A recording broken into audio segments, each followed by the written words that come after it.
Pogo minus 4 minutes late Pogo.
Pogo.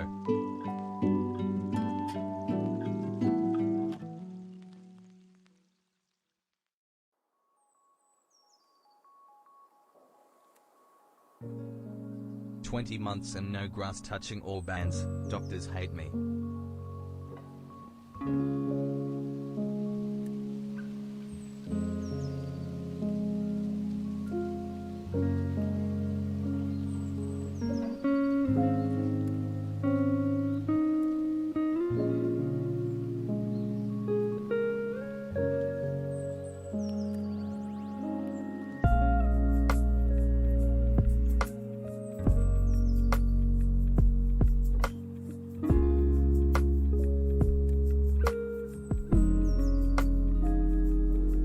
Happy 1 year hassle.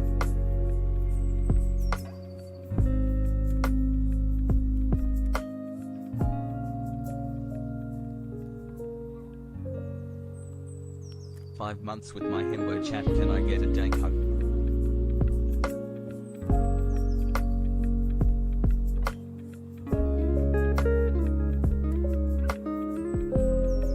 Half a year hassle.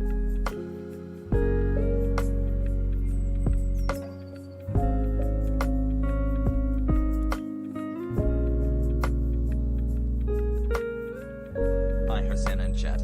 Hope we all have a great Monday hassle.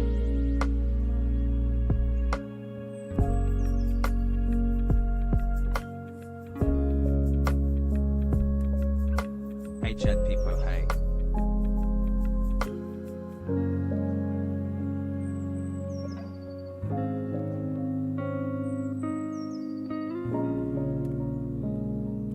Love you chat, have a wonderful day has hug.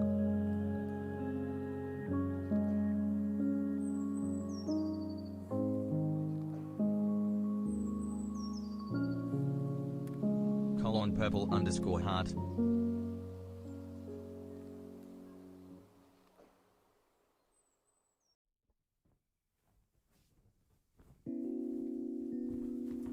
Chat is full of cuties.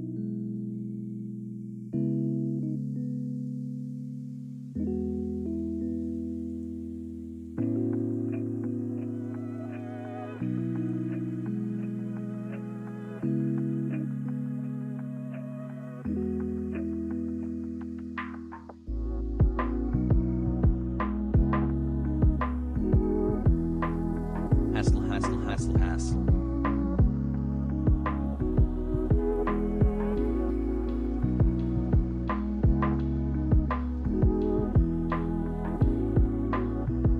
Yo.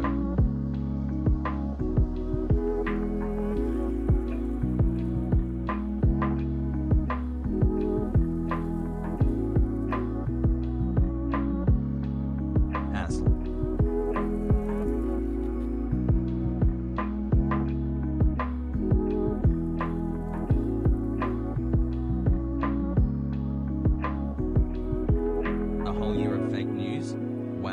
flies.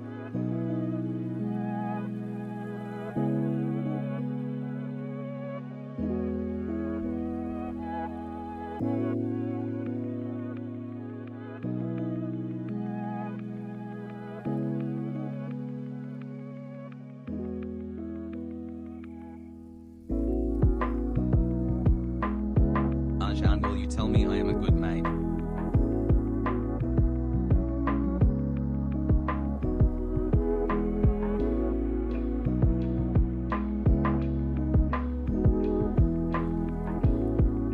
Hi.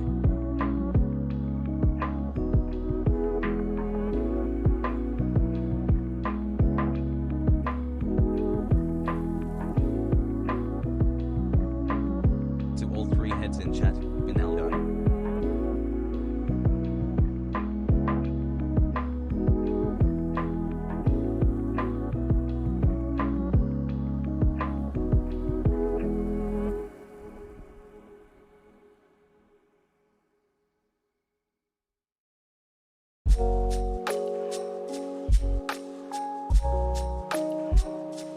Hello chat, have a great day today, much love, hassle.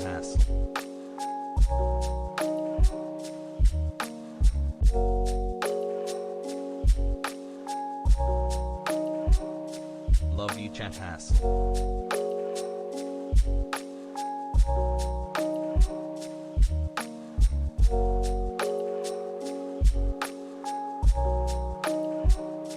Hassle.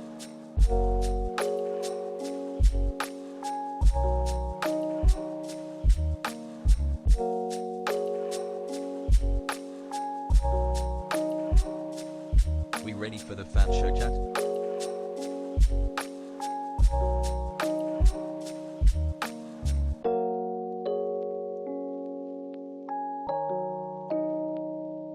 Hello chat.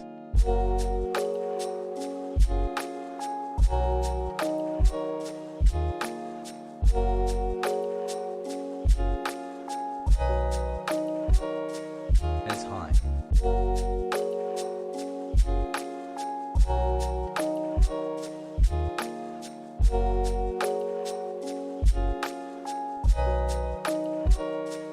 Oh god, 14 months since I first subscribed, hassle.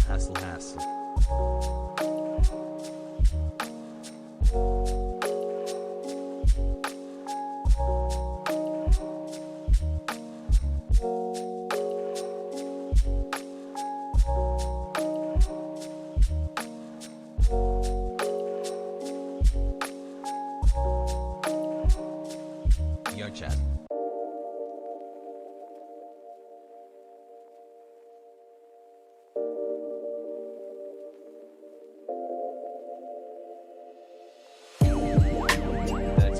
Let's go.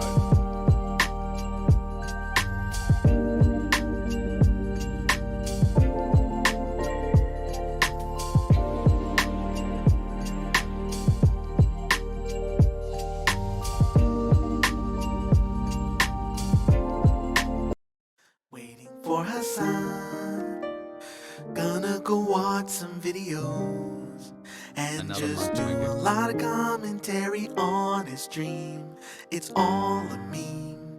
So now what are we waiting for? Waiting for Hasan. What will he do when he's live? Open up the casino, let the gamble in. It's time to sit. I bet we're gonna be sitting here waiting for Hasan. I used to come here for politics. Now I watch him game and yell at great names all day. God, how long have I been sitting here waiting for Hasan? Waiting for Hasan. Waiting for Hasan. Waiting for Hasan.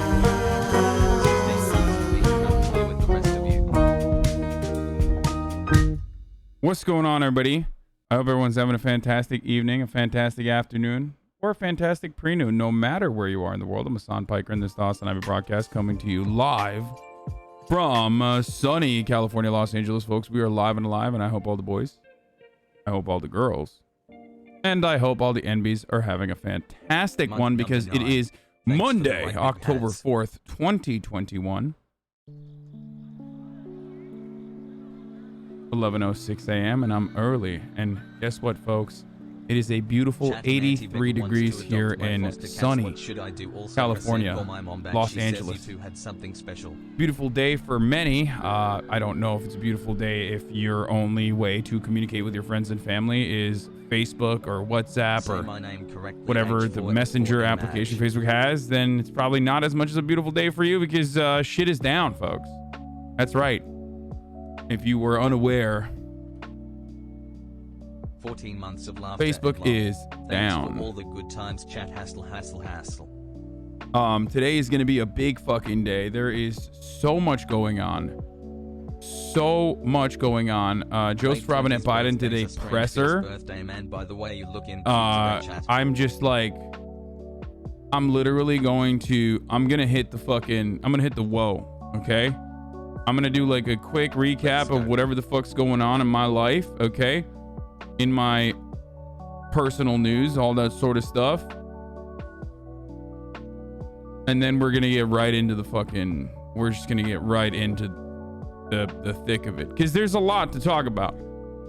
But for all of you that are in here early, because I couldn't do an Instagram shout out as I normally do every single morning. For those of you who are in here before that, who are excited to, watch and see what the fuck is good, well, let me tell you.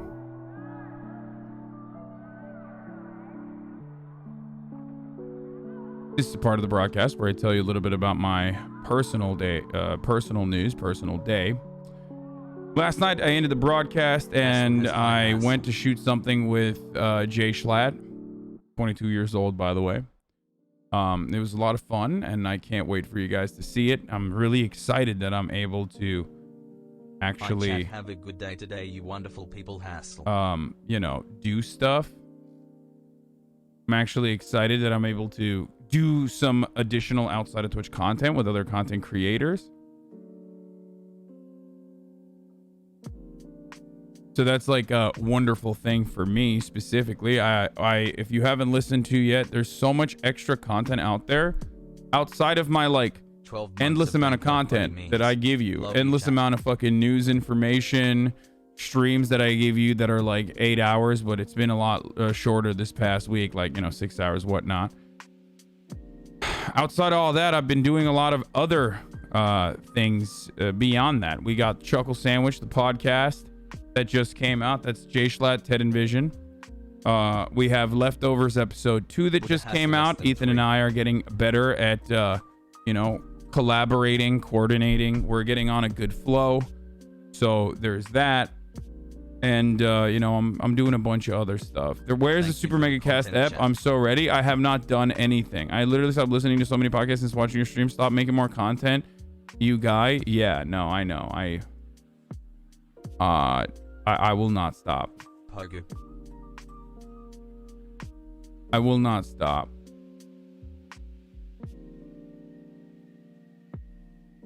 Okay, I'm gonna come. I'm gonna keep making more and more content. You could tell me not to, but I will not stop. I'm gonna keep making more content. Okay, so that's a lot of fun.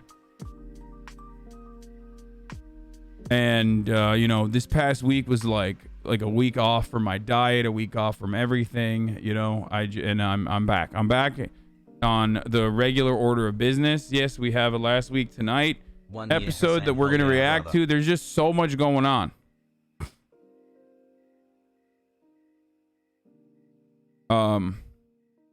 So much going on.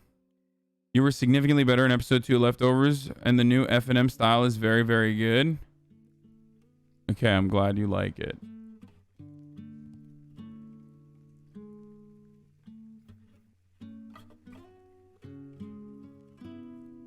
What the fuck is this, dude? Is this did Jack get hacked again or something? Someone nuked the DNSA and AAA records for Facebook, Instagram, and WhatsApp. And Jack says, how much? And then goes, wow, this blew up. Here's a link to my SoundCloud. Chad Loader, the Instagram or the Twitter anarchist Chad Loader, basically said, "Yo, you know, you let Nazis target me and my family, so that's fucked up." Okay, we'll get to all of that in a little bit. Personal news, boys, girls. I finally finished Squid Game. I did boys' night last night with my main man Murat. Oh fucking Christ, it's been a long time. So we just blew through. We started off like episode 4. I had already seen 4 and 5, right? And I rewatched like episode 5 with him, and then finished it finally. And you know, hopefully when we get to a certain point, thank you Raygun Scotty for the 10 gifted subs. When we get to a certain point, like I might do like a spoiler infused, a spoiler-Rooney infused take. Hasan's Squid Game takes. I've been listening to Wuthering Heights all day. Thanks for introducing me, Hassie. No, I mean, I loved it. I absolutely loved it. So, I mean, I already said something that people are upset about. I basically said something along the lines of like, it kind of falls off a cliff after episode 6. Like, and I think I'm right. Like, any sort of like honest approach to it is that like it certainly peaks, and then the like it's not as rewarding as one would expect it, given how fucking incredible it is. Leading the lead up, the build up is so incredible. Ha June is hotter than you. That's literally not even a joke. I mean, dude. 10 months subbed, and I've only dude, gotten this motherfucker is so hot, dude. I cannot believe he's 30 years old. He is so pretty. This guy, bro, the fucking cop. He's so incredibly pretty. Like like watching Hunger Games and you know, falling in love with the North Korean woman. Hassle. I've come to understand why K-pop stans exist in the way that they do. I mean, this dude is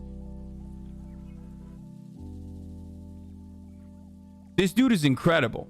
Like, this dude is very attractive, but obviously nothing touches what's her face. What's the other girl? The North Korean girl? Oh my fucking god. I just can't believe he's Ho Yeon Jung.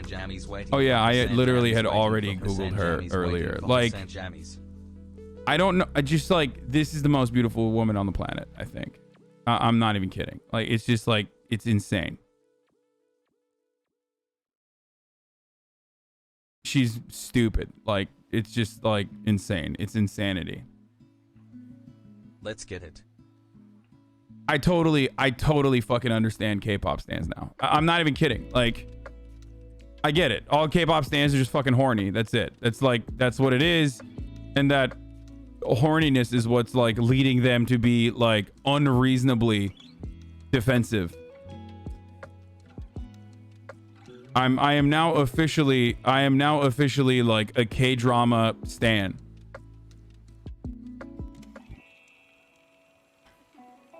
We've been telling you, sir. Why do you think most of Haas tweet is K-pop stans too? I fucking get it, dude. I get it. Yeah, I mean, she's incredible, dude. Like, it broke my brain. I am now officially a Korea boo. I used to be an Ameriboo. I am now officially a Korea boo. Okay, America fell off. The hood watches Korea now. Okay, I mean, dude, it's like fucking what? This hat just took on a new meaning for me. People, hey, hi, chat.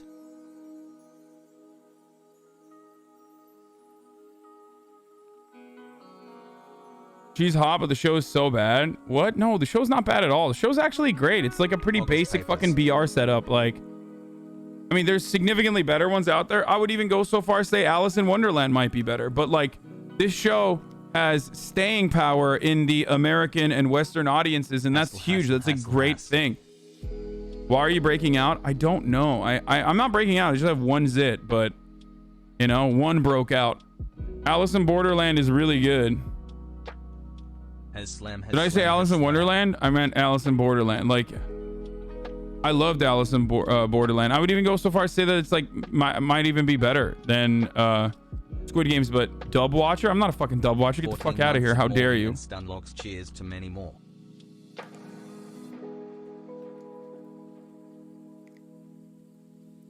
The thing that's pretty funny is that like every Korean show and every Korean movie that makes it out to like America is just inherently significantly more anti-capitalist than like everything you've ever seen in America. Like this was my brother's first ever like Korean movie that he ever watched, right? Or Korean show that he ever watched other than Parasite. And he basically was like, dude, why is this so sad? I'm like, welcome to Korean cinema. Like, Korean cinema is all about just like hurting you. Wait, I got a raid? What? Who raided? The stock guy has raided you with a party of 2,500. Thank you, the stock guy. Love you, chat hassle. Like, anyways, I was talking about this. Like, thank you. Hope you had a good stream, stock guy. As I was saying, though, welcome to Korean cinema, Korean movies, Korean TV. It's always going to be incredibly sad. Like, it's going to fuck your brain. I highly recommend Old Boy if you haven't watched that. That will your brain will shut off for a week if you haven't seen. Like, if Squid Game's your first ever entry point into Korean movies and Korean cinema, then oh my god, dude, watch Old Boy. It will literally, it'll break your brain. Your brain will be broken for the original Old Boy. There was a remake.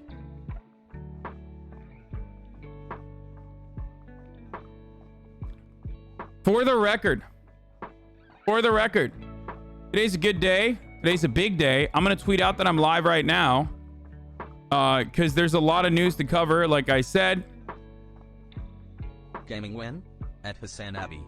Like, Old Boy. There's a couple movies when I was growing up that I watched way too early. Like, I completely understand why there's like a PG-13, you know, rated R rating, because like one of the movies that I watched that like broke my brain as a kid when I recognized like, oh shit, I'm not supposed to be seeing this at this age, I don't think, was Full Metal Jacket, and the other one was Old Boy. When I watched that, I don't even know, I watched it when it first came out. How old was I when it first came out? It was like 2003. Yeah. Or 2003 or 2005. Yeah, 2003. I was fucking 12 years old, dude. And I watched it and I was like, I should not have seen this. You know what I mean? I was like, this is something I should not have seen, but I saw it. Yes, sir. And it's probably changed me for the rest of my life.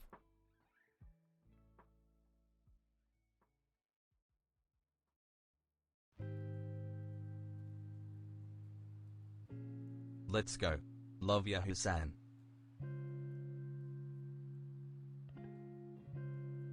A lot of Korea's best directors are leftists in the mid-2010s. The right-wing South government blacklisted a lot of the biggest directors from public funding.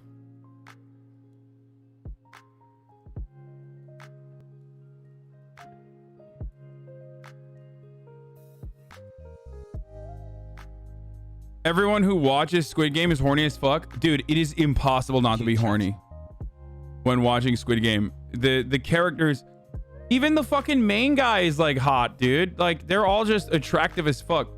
Even the dude who's supposed to be like kind of funny. Love you, Hasan. Love you, chat. And Everyone you know, clownish. Even he's like attractive. It's bullshit. Okay, what is this? What is this? What you were trying to show me? You walk into the living room and it is Hasan on one chair, Will on another chair, Myth, X, Lud, I think S-Fan was somewhere else, and Nick. No, Nick was gone. Soda. I don't know where Sierra was. They're all just sitting there in the living room like this, like little girls with their feet up, listening to Hasan talk about all the people he's had sex with. That's not true. I wasn't talking about all the people I've had sex with. Oh my God. No, we were talking about techniques, okay?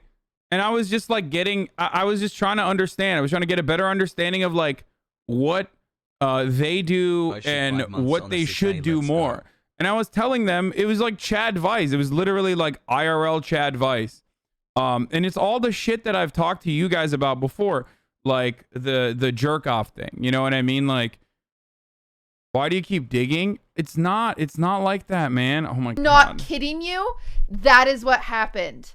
That is what happened.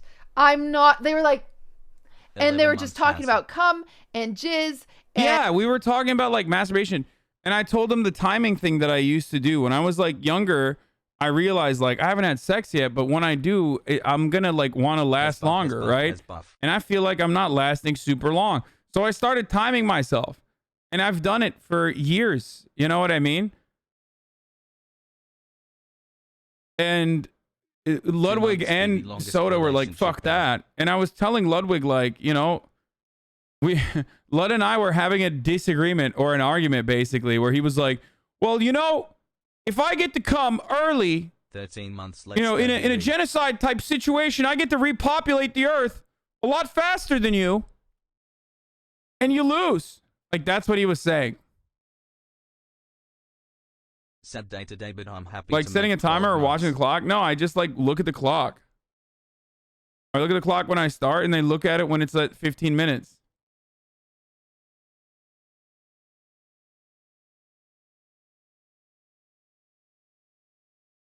And it's like, I feel like they are. I don't have a stopwatch. Like,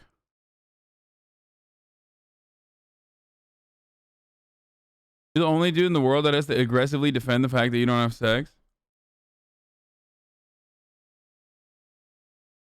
Anyway. 2 months. I love socialism. And it was absurd. XPXCon for the 29 months. Holy shit. Thank you.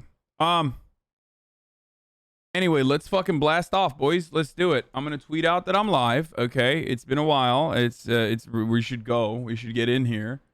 Okay. Facebook is down. Missed the last 2 weeks because but my stream is live. Hassle. Get in. So much news. IATSE votes. 98% on strike authorization. Sinema is the worst 8 months in person in Congress. Boggies.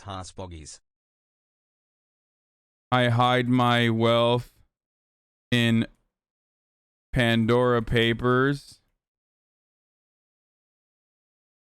And so much more. www.twitch.tv/HasanAbi. Okay, let's also, I'm gonna add a fucking photo in here.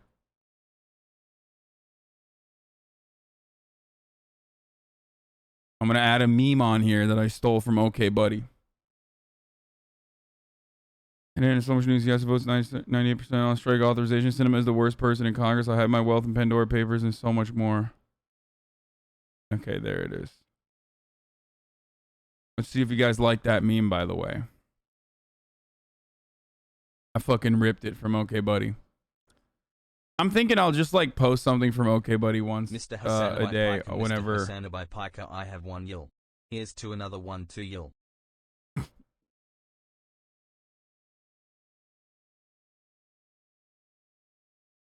Did you talk about Yang leaving the Democrats? Who Omega Law?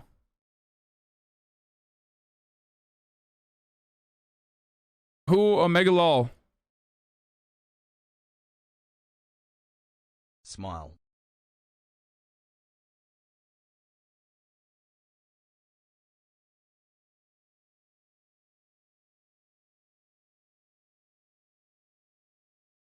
One more month until I become. Yang fell off, dude.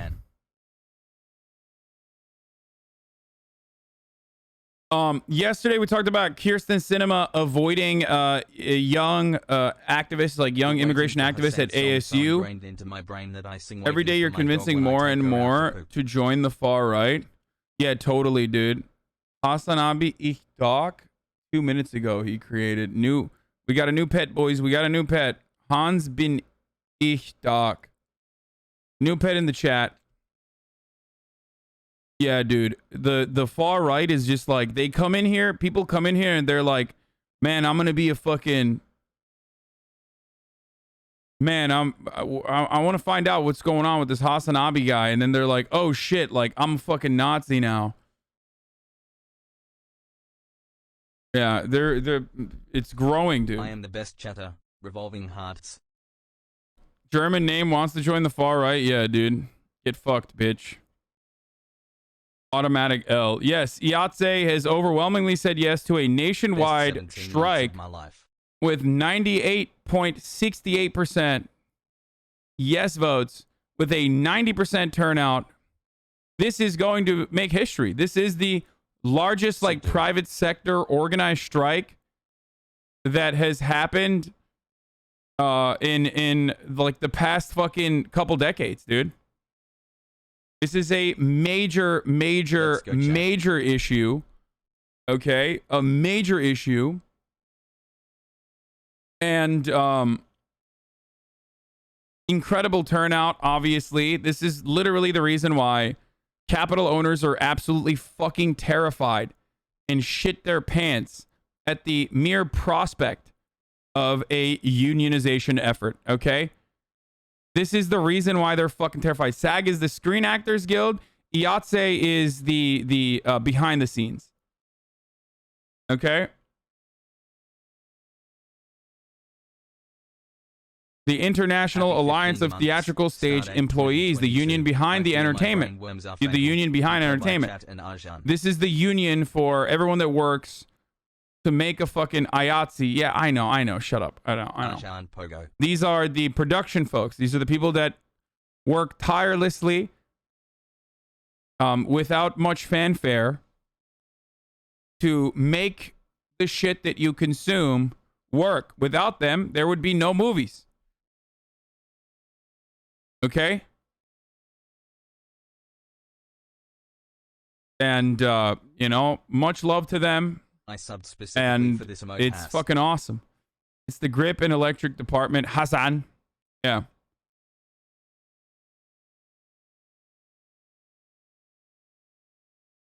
These are the people who arrive on set first and leave last. Absolutely. And these are the people that fucking work tirelessly. Now, we'll get started with that. We'll get started with what the basic demands are. Now, of course, 12 months desk crazy friend of the show, Alex Press, was out here in Los Angeles covering this. And hopefully she's going to have a sick-ass fucking piece. I'm not going to tell where. But, you know, that's what she was doing, is she was staying at my fucking place. And obviously I was paying close attention to this as well. Outside of that, the biggest part of the reason why this was a big deal is because the old bargaining contracts that they had put together were made for streaming services, especially, were made at a time when these big motion picture association, like these big studios, Hollywood, as you know it, had not really dove into streaming services to begin with, right? This was like way back in the day. I believe maybe 2013. So the original contracts were just like, well, it's not really profitable at the time, for the time being, for us to like be able to offer, you know, the same kind of benefits and the same kind of fucking, same kind of benefits, same kind of time off, the same kind of like, the same amount of like amenities that you get on a motion picture that is made for the silk screen, silver screen, whatever, like the regular movies. And of course, during the pandemic, that changed dramatically. Everything is now streamer, silver screen, silk screen, whatever. Shut up. You guys know what I'm saying. Box office shit. Okay. Box office. So, they basically put together a conditional agreement way back in the day that eventually they would change. Like, the terms of that agreement would change once that sector was more profitable. That sector has, of course, become more profitable, but you will never, ever in a million years,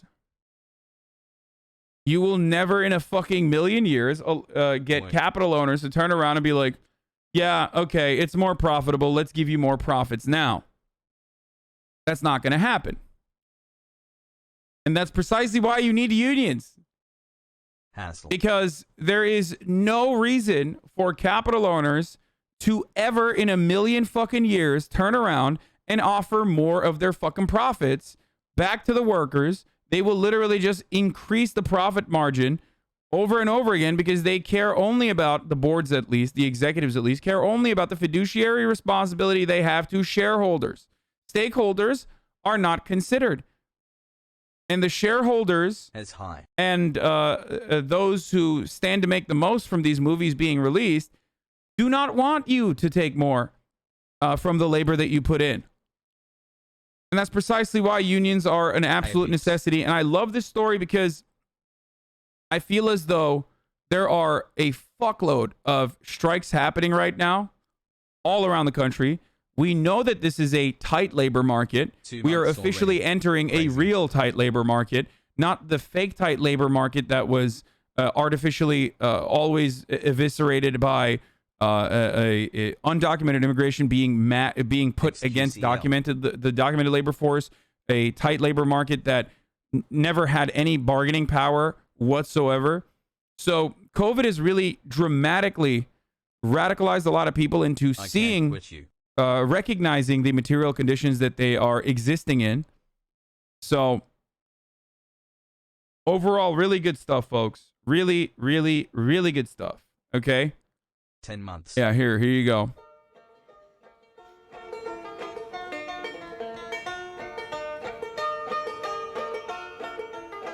So IATSE is they've now voted to authorize the first nationwide industry strike in its 128-year history. Okay? So, good stuff overall, especially because of its proximity to famous people. Now, I've talked about the radicalizing power that the players' unions have in the past, because these are people that we adore, these are people that we love, these are people that we follow, right?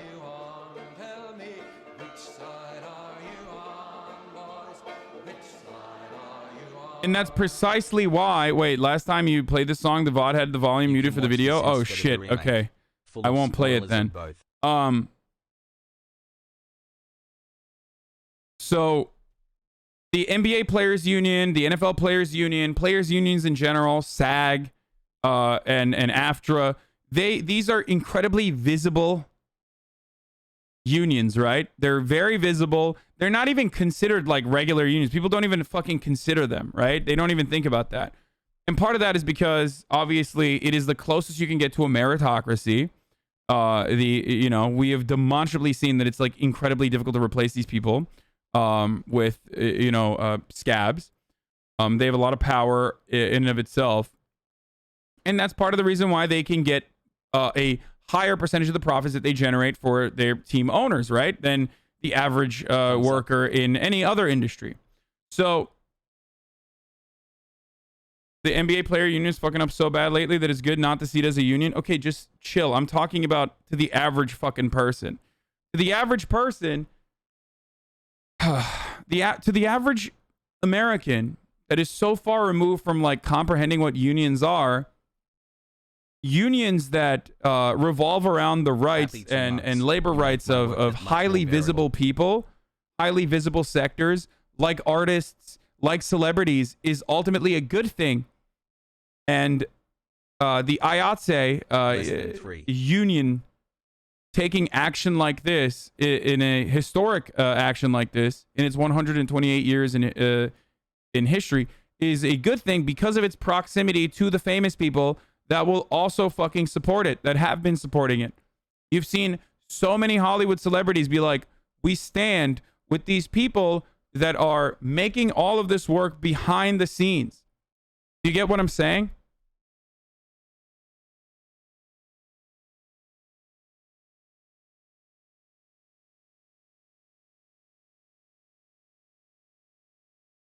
13 months, brain rot when.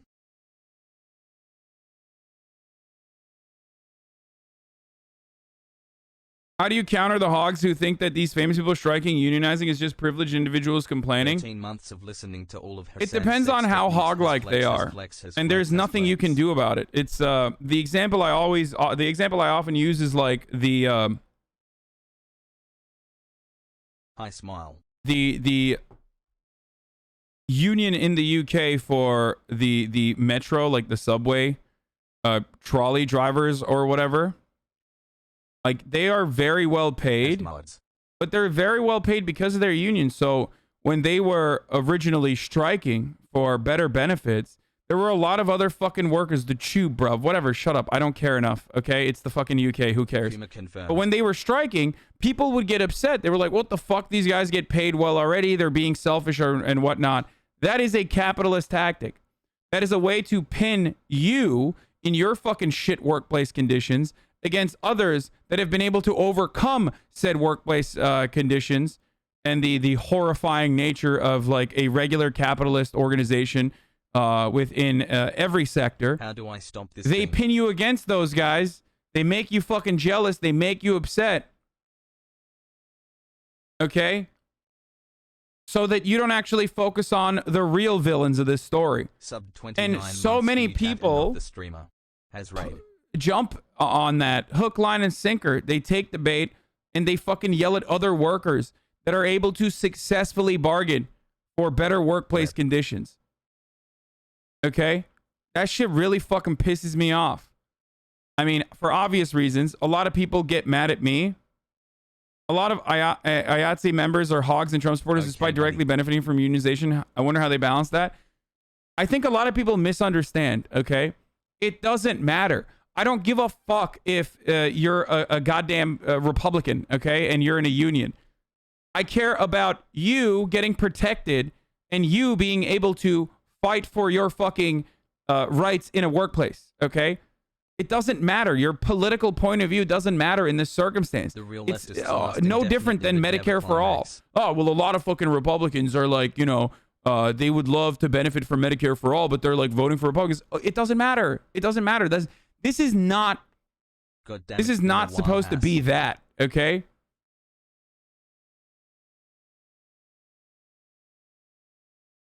Ultimately, it's a good thing. Unions are supposed to protect all workers no matter what their fucking political affiliation is.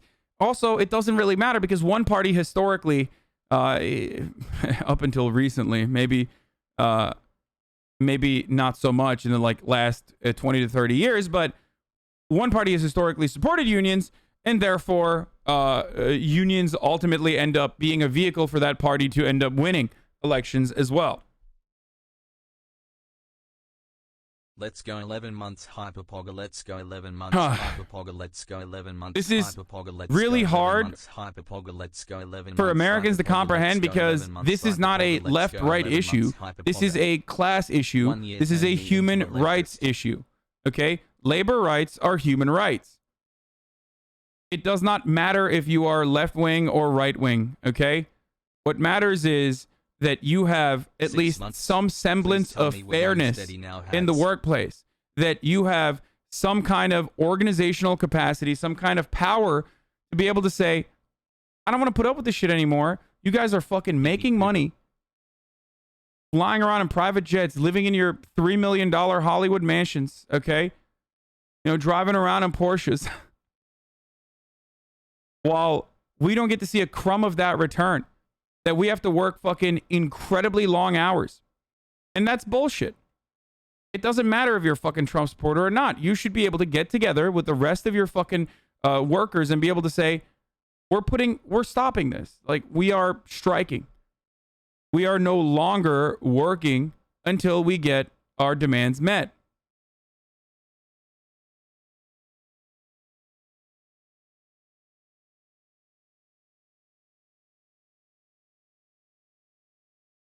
A film crew is not a privileged position. A union cuts both ways. While it awards the ability to collectively bargain like this, you still have to earn your keep and work irregular hours with little to no say in what they are, while making a fraction of the amount of money higher positions make on production. These aren't the millionaires in the industry. Yeah, no shit. support IATSE. Thank you.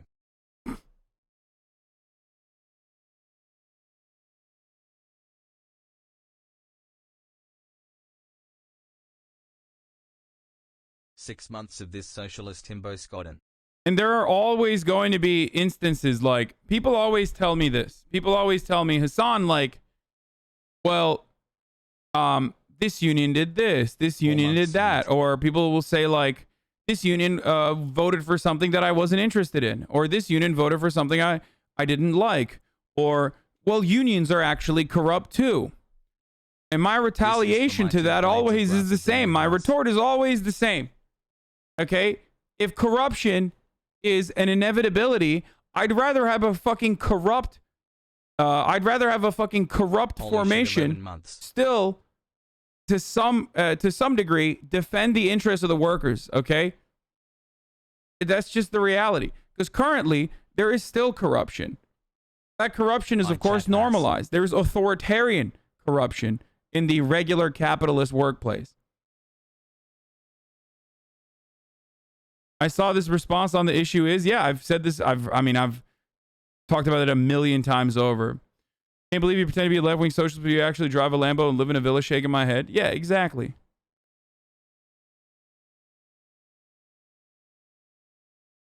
Let's go.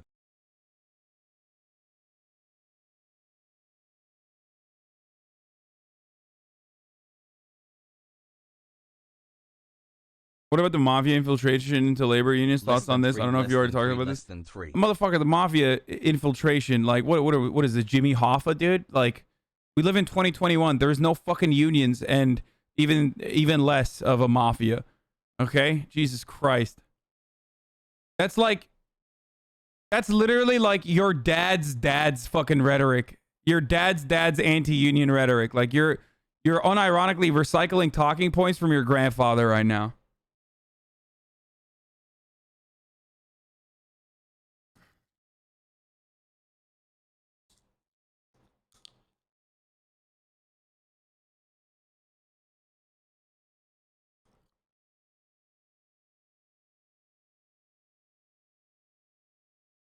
Does this include stunt people or is that SAG-AFTRA? No, stuntmen have their own union, I think.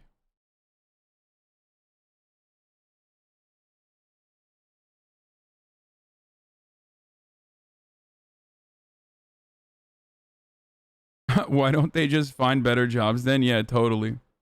I love being able to reach out to such a broad audience, especially one that sometimes has a lot of young people. But I love these fucking takes. I'm joking. Well, there's a lot of people who are not joking when they say stuff like that. I've heard that.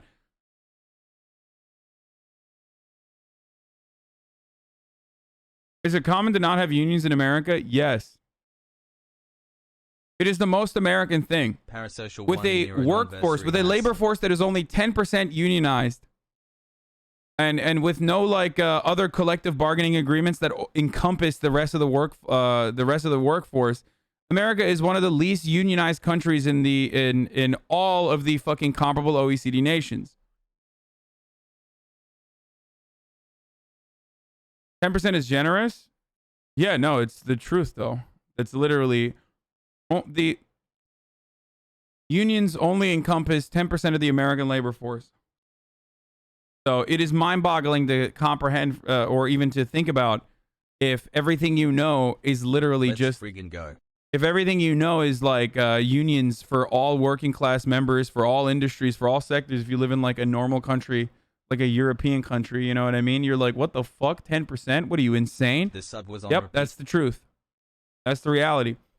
And even in countries like France, for example, that looks like they have a lower unionization rate, it doesn't matter because they have collective bargaining agreements that over-encompass nearly the entirety of the sector.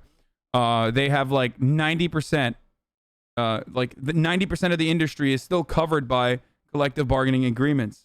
So it doesn't even matter. But in the United States, it doesn't work that way. So the real unionization rate is a lot higher. In 2020, the percentage of wage salary workers who were members of unions, the union membership rate was at 10.8%, up by 0.5 percentage point from 2019. Unions are the most effective way under a capitalist organization of the economy to be able to have a say at the table. That's it. That's all that it is. It's just fair. Okay? It's not socialism. It's nothing. It's just a little bit more fair to be able to have someone at the fucking table, to have a seat at the table, to represent the interests of those who are the ones who are actually creating value. Because ultimately, there is no value without labor. You have nothing without labor. It doesn't matter if it's replaceable labor. Doesn't matter if it's like super easy. These are like entry-level positions. Everyone can be trained to fucking learn and work in this sector, blah, blah, blah. Does not matter. Ultimately, look at all these fucking Chamber of Commerce dipshits freaking out because they can't get people to fucking flip burgers and, clean dishes and shit. Why? Because there's not enough people that are interested in doing it for such low pay. Being dehumanized in long ass hours, in horrible workplace conditions. And that's what happens when you have you don't have enough people to fucking take on these jobs. Let me live in your house, Hasan. I gave you $55. And that's supposed to happen. And that's a good thing that it's happening. Belgium has a CBA coverage of 96%. Yeah.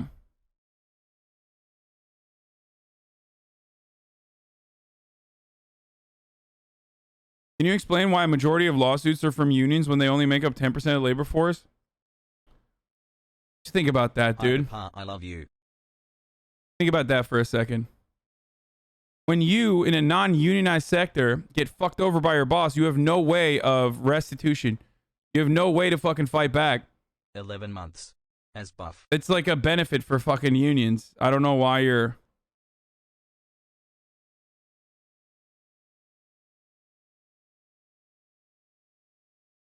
Can't believe him funding a guerrillionaire.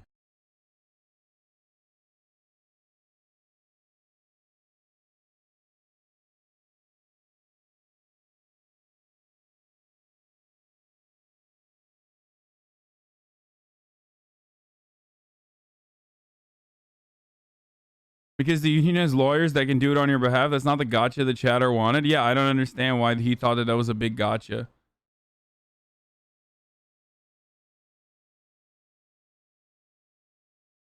I just don't know why, like, I don't know why you would ever be like, I don't want a way to, like, get together with the rest of the fucking employees in the workplace and be able to fucking advocate for my own, workplace conditions. Thanks for the content.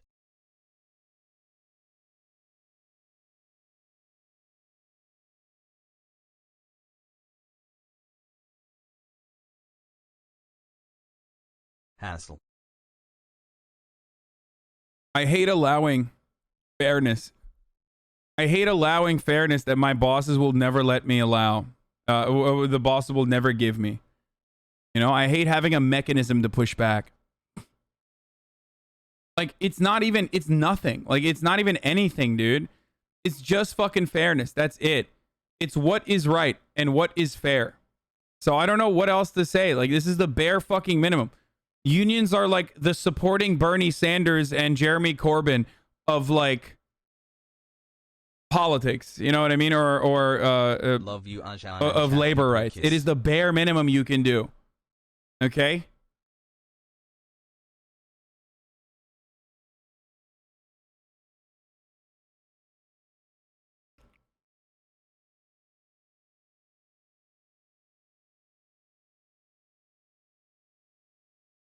Anyway. This one's for the unpaid PA interns.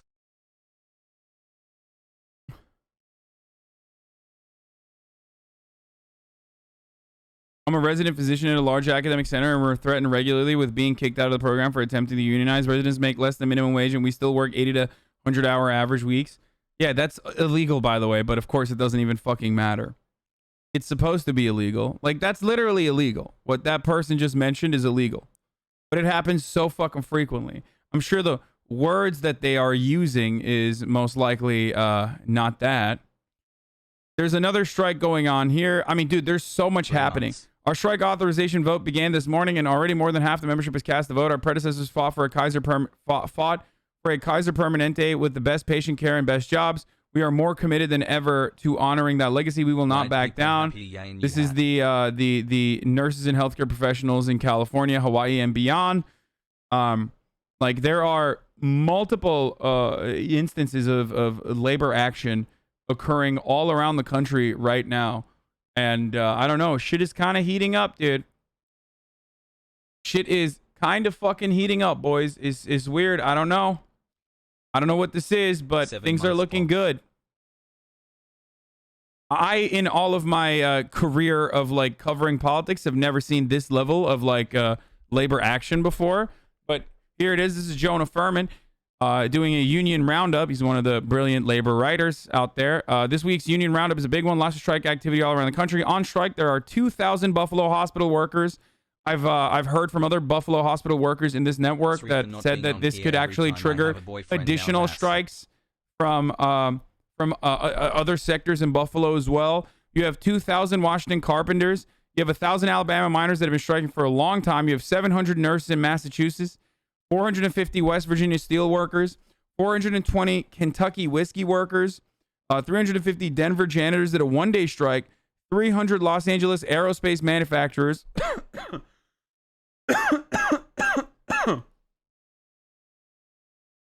Not the engineers, by the way, but the manufacturers instead. The 200 Reno bus drivers, 100 Pennsylvania teachers, 75 San Antonio Symphony musicians, 50 West Virginia machinists, and the potential strikes. One of them actually already came to fruition here. The 65,000 film and TV workers that just voted 98% yes to authorize a historic fucking strike, by the way. Historic.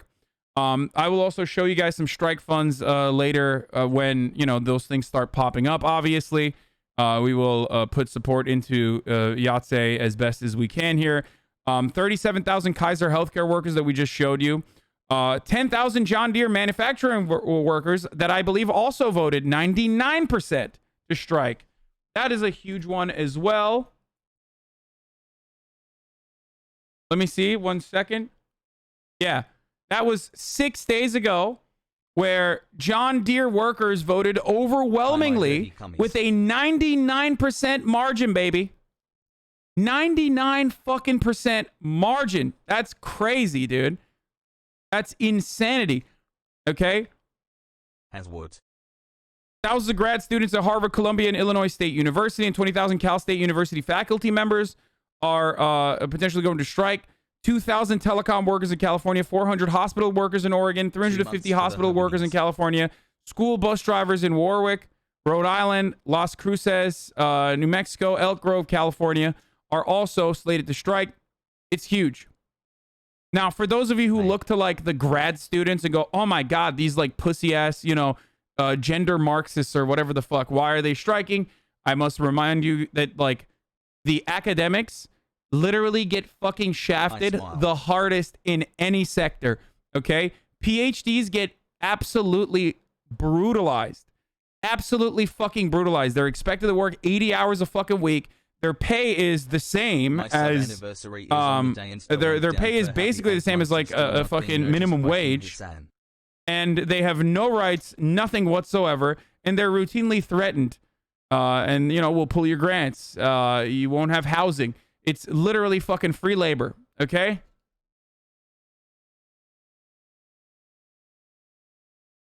Yeah, PhD student, 30K per year, doesn't scale based on location. These are the people that are doing our fucking research, dude. Incredible stuff.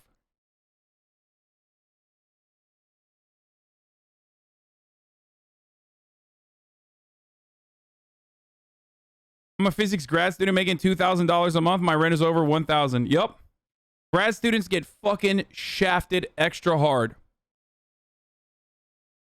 Holy shit, a whole year 100% pro-union here, but I'd be curious to hear your thoughts about certain unions rolling in stuff like vaccine freedom and their employers' demands, assuming this actually represents the will of the members as voted in by assembly. That's a lie told by the capitalist press. Most unions do not fucking advocate for vaccine freedom unless you're talking about the police union, which fuck them. That's a totally separate category. But most unions have been at the forefront of advocacy for fucking testing. Most unions have been at the forefront for making ease of access for workplace protections. Unions do not fucking want vaccine freedom, but rather unions advocate for additional days off and additional benefits when you do end up getting vaccinated, or at the very least, if you have like medical disability or you have some kind of like medical situation and you can't get the fucking vaccine, then a countermeasure in the form of like weekly testing has to be put in place. That's all that the unions do. But motherfuckers will look at that and go, oh, dude, they're fuking hogs. They don't want to get vaccinated. With the exception, of course, of the police union and sometimes the fire departments as well. Now? I don't know why, but I mean, I do know why police unions are like that. I don't know why the fucking fire department's like that, but yes. Incredible how simple and logical all these are when you explain it. Yeah. Anyway, but of course, what the fuck do I know? I'm a fucking capitalist hog suckling on the teat of the working class once again. Like when I tell you it's top of the hour every hour and it's time for a 60-second ad break, and then follow that up by telling you that you should subscribe if you no longer want to see those ads or if you want to support the show. And you can do it for $5 or you can do it for free with a Twitch Prime. Twitch Prime is free as long as you have an Amazon Prime account. Azan's Femboy Made with 100 gifted subs. What the fuck, dude? Psycho. Thank you for the 100 gifted subs. Jesus Christ. Anyway, you can, if you don't want to subscribe though, there are methods out there. You can use an ad block or you can use a VPN as well. But Twitch Prime is free if you have an Amazon Prime that you've stolen from someone and connected to your Twitch account. Here's the 1 minute ad break now. As I've said time and time again, and I will repeat myself, this is just what is fair, okay? It's not communism. It's not fucking socialism. It's just fairness in the workplace, or at least like a way to make it a little bit more fair in the workplace, okay? That's just the reality. So don't let anybody fucking tell you otherwise. Don't let anybody fucking tell you dumbass shit. Don't believe the fucking propaganda, the anti-union propaganda. It is the most cuck thing on the planet, dude. It is literally the absolute most cuck thing you can do. To like literally say, nah, fuck that. I'm not interested. I don't want to be able to get more out of my workplace.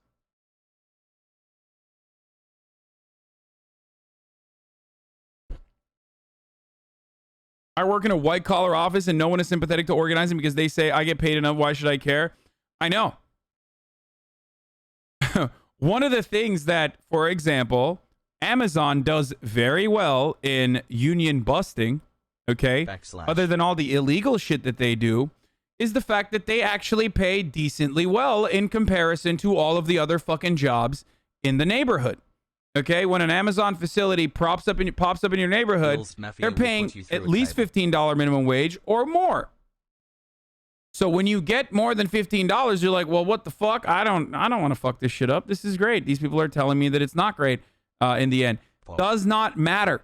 Okay, especially because you are comparing the Amazon job to all of the other jobs and the average pay that you get from other jobs. You're never comparing the Amazon job to other distribution facilities that are unionized. Bessemer, Alabama comes to mind immediately. One of the greatest examples where the unionization efforts were busted by Amazon through a sequence of illegal practices, by the way. But the unionization efforts in Bessemer failed. A lot of the people thought, well, this is a fucking great opportunity for me. This is a great opportunity for me. It's $15 minimum wage. Like, I was doing nothing before this. Like, what the fuck? Why would I want more?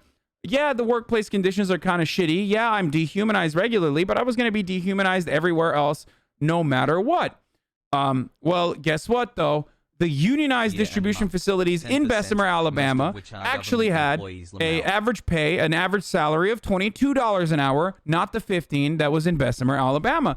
So, no, unionization always improves your wages. There is an endless amount of empirical evidence to back this as well, by the way. So don't let anybody tell you otherwise on that front as well. Labor unions end up increasing your pay by at least 10%. Okay. Unionization, according to pretty much every fucking study I've ever seen, improves your pay by up to 10%. Okay. And it even ends up improving the pay for non-union jobs in the economy as well, because it's bringing up competitive wages. And the stun lock, you see? What are you talking about? Unionization. I don't like it. Yeah, if it wasn't for fucking unions, you also would not have the weekend. If it wasn't for labor militancy, you would still have child labor. I thought Bessemer wasn't unionized. No, Bessemer distribution facility, the Amazon one was not unionized. No. I wanted to watch all your ads so that you can have more money. The things I do for my streamer has 5. Come out ye black and dans. Come out and fight me like a man. Show your wife. Hasan is a real leftist. Fuck TYT for fighting against the union and the org. Yeah, TYT hilariously, or maybe not so hilarious. IATSE local 700 member here. Oh, I'm so proud of my union today. It literally was in the news for not immediately recognizing IATSE's like unionization at the TYT workplace. 9 months ye. And Cenk unironically applied a slight anti-union or anti-organizing tactic. Not like the most offensive one, because there's like really fucking bad ones, but he still certainly did that. At the time I called him out, I told him that he was in person, I told him that he was doing the wrong thing and that he should absolutely not fucking do that. But, you know. And that fucking blew up in his face regardless. And he ultimately allowed the unionization in his workplace. So there's that. So that did happen. So for everyone who says like, oh, TYT did this, TYT did that, TYT is a part of, TYT's like production staff are a part of IATSE. Poggers is a heg out for streamers. Poggers is a heg out. He called the Pinkertons? No. He, I forget exactly what it was. I think he like, I think the thing he did was he wanted a vote to happen rather than immediately recognizing the union.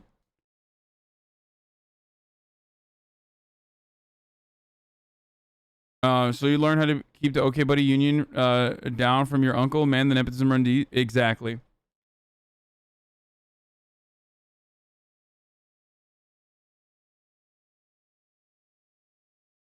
No, I have not talked, and I have not talked about the Pandora Papers yet. Okay, chill.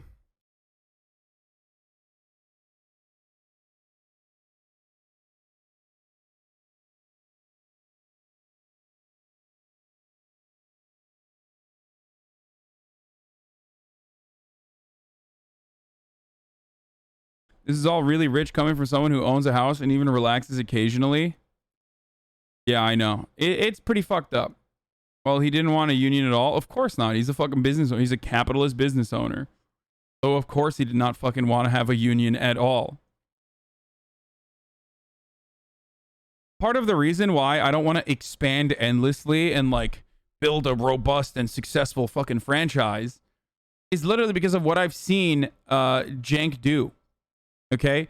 Now, Cenk, of course, never was like a socialist or anything like that. He's always been a social democrat. He's always been an advocate for capitalism. So that's not new. Mark Zuckerberg has concluded his research into rating every woman on Earth and has now shut down Facebook. Thank you for your cooperation.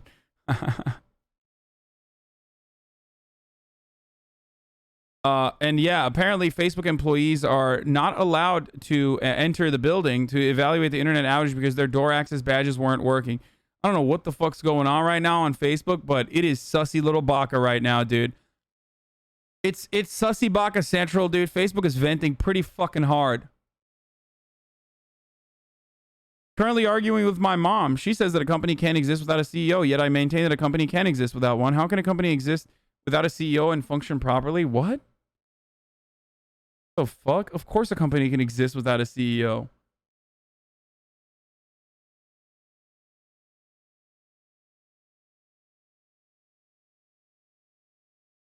You know, there's like different formations even under a capitalist organization of the economy. Like there are literal cooperative corporations, for example. I don't know why like people just assume that there is no, like there are things such as worker co-ops. It's not the end all be all. It's not fucking socialism or anything like that, but like still there are.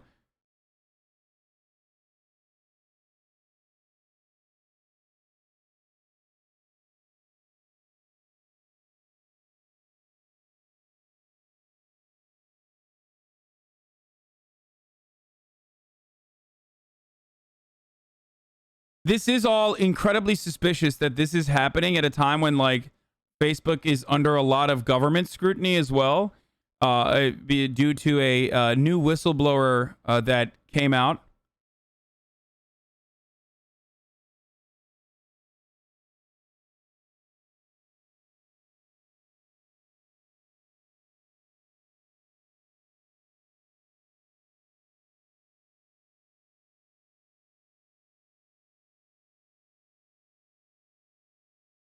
Why aren't co-op socialism?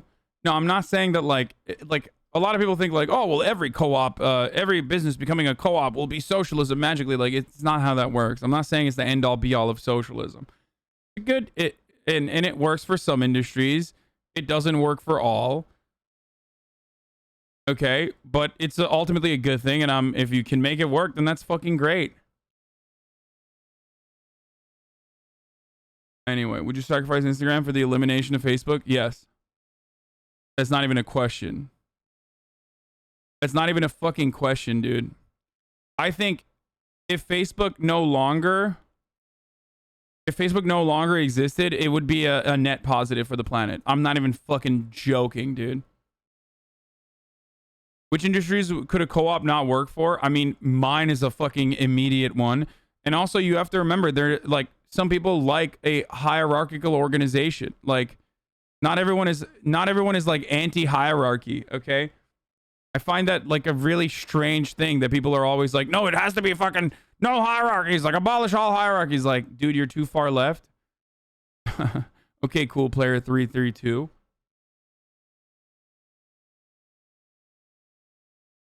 The HasanAbi Clips Industrial Complex is a co-op. I mean, kind of.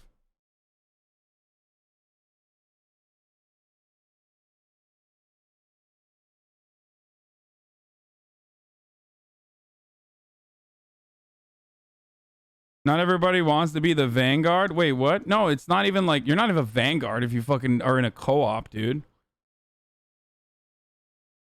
Friends and family work for the feds and their jobs have unions, but no ability to strike. Your take? What's the point? I agree. But oftentimes it's not.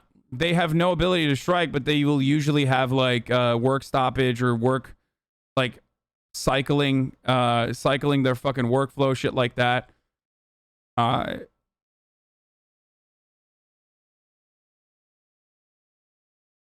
Not true. I know streamers who stream on the same account. Okay, what about streamers who don't then? Like, do you see what I'm saying? Like in my situation, a cooperative formation, and this is something that I explored personally, and something that I want to do, is not fucking feasible. It's just not fucking feasible at all. Because ultimately, like a cooperative formation would literally mean that like, it's not just the distribution of profits or what to do, but it's also literally like, it's not just a distribution of profits of what to do, but it's also like people telling me now, because like my product is just me and my fucking service, of what, how many hours I have to stream and shit like that. What are we going to democratically vote? My editors are going to democratically vote to be like, yeah, you have to fucking stream 10 hours today. No. Like, yeah, the IP is literally me, and I want to keep it that way anyway. I don't want to like fucking become a cooperative CNN, you know what I mean?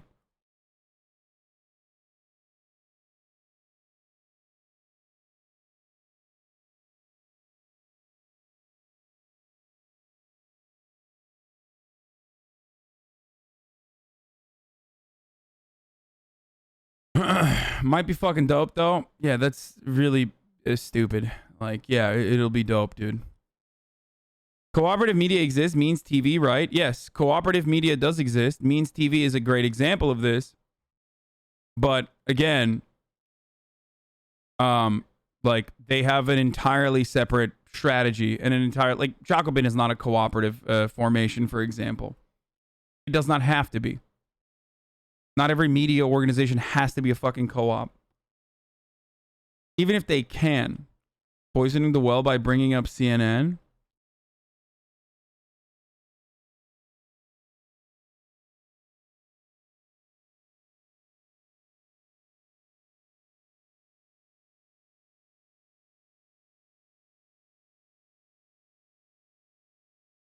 Yeah. I'm gonna turn my situation into a co-op so that the HasanAbi Clips complex is the HasanAbi Clips industrial complex is like forcing me to play video games. They're like, we need to pump out more video game streams, motherfucker. Get on it right now. We need to get you to react to some more fucking. We need to get you to react to some more reality TV.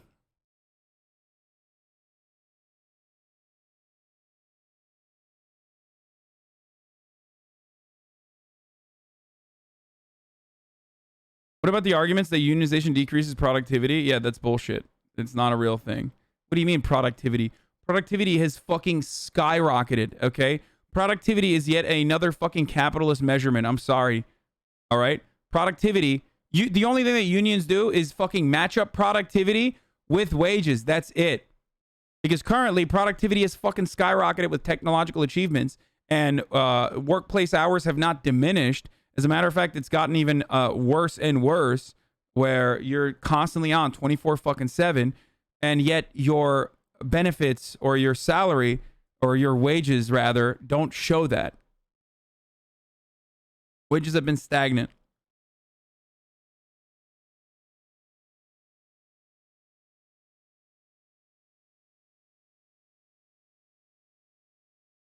I'm sorry, the board of directors has decided you need to pump out more Jubilee videos for view count. Get back in the workroom.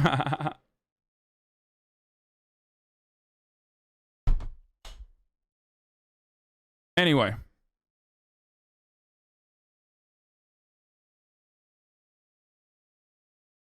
Don't get me wrong, like, I'm working on an organizational structure that is similar to a cooperative, by the way.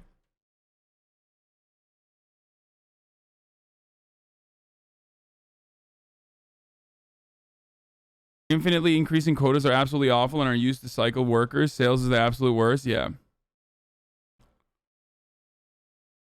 I just want to know why I can't get a PS5 yet. More places need to unionize.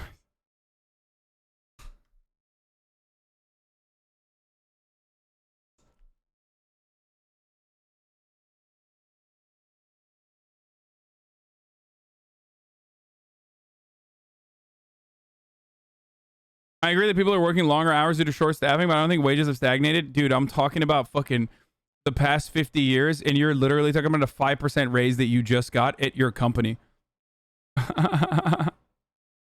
Your idea of a co-op is so strawmanish, it's almost liberal.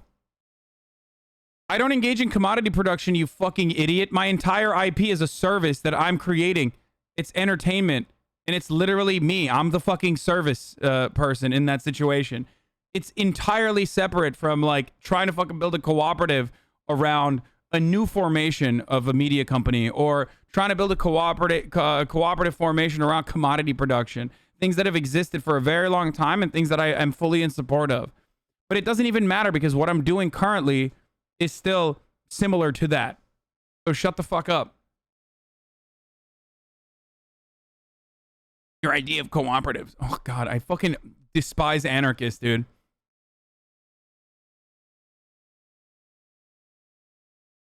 Can you imagine, dude? Like, this is what I'm saying. Like, look at these motherfuckers in the chat being like, huh, I should have a say in what's going on in your life, in your personal life. It's called being a fucking parasocial shitter, dude. Cut the mic. Thank you for the 25 gifted subs. Can you imagine, dude?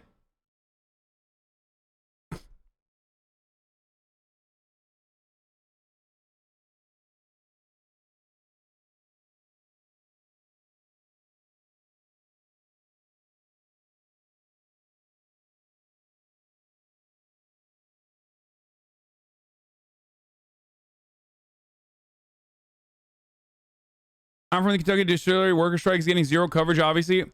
Also, a judge filed an injunction making it impossible for picketers to block entrances or light fires at night. The fires are traditionally used to stay warm so they can hold the line throughout the night. Judges instructed the company to file a motion immediately if they see any violations. Of course. One other thing that most people don't fucking understand, more than anything else, one thing that most people do not understand is that,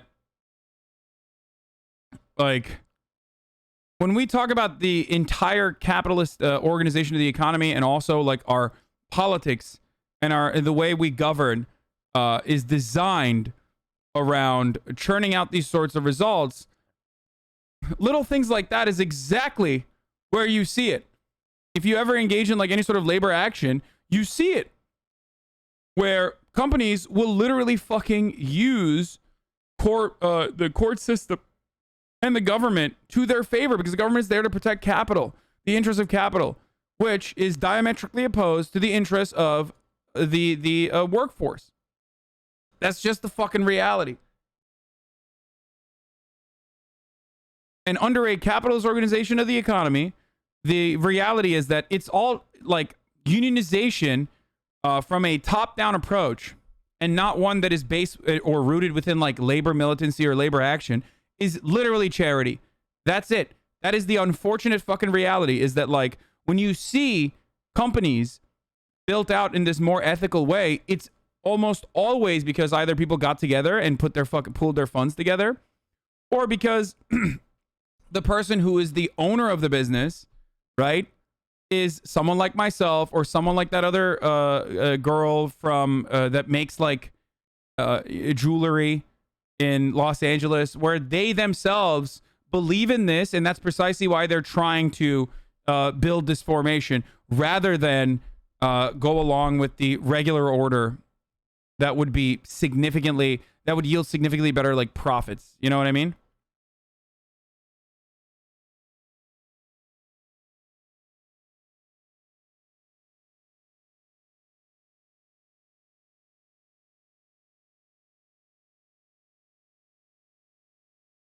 Obvious answer, but why hasn't there been more news coverage of nationwide strikes? Well, the reason why there hasn't been more coverage of nationwide strikes is because the media, ironically, sometimes also unionize themselves, play a role in this process. And that process, and I've said this a million times over, is to normalize the oppression and the struggle that you see under a capitalist organization of the economy. That is their fucking job. It's to make you feel like there's no other alternative, and the only other alternatives are fucking psychotic and radical and crazy, and that you should just shut the fuck up and enjoy what you have currently. That you can get $5 jalapeno poppers at Applebee's, okay?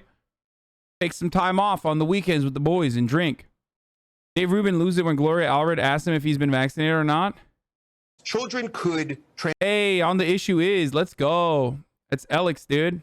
Transmit the disease, although they rarely do, but the parents are all vaccinated if they're good, decent citizens. So I don't really understand the connection, actually. Are you a good, decent citizen? Are you vaccinated? It's nobody's business whether I'm vaccinated. That's like me asking you the last time you got laid. I mean, it's just irrelevant. All right, so... Wait, what? No, it's not. Yo, it would have been real funny if Gloria Allred was like, yeah, well, guess what? I got dick down last week. Go ahead. When is the last time you got vaccinated? When did you get vaccinated? Can you imagine if she was just like, okay, great. I had sex last week. Go ahead. You have the podium.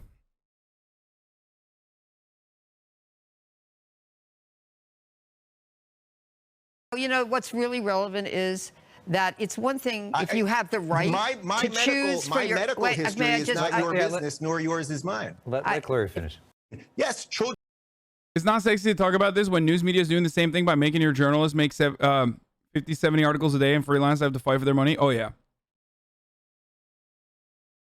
Oh, no, man. 812, thank you for the 5. Get the subs. Facebook Andy spreading stupidity across other social media because Facebook is down. Transmit the disease, although...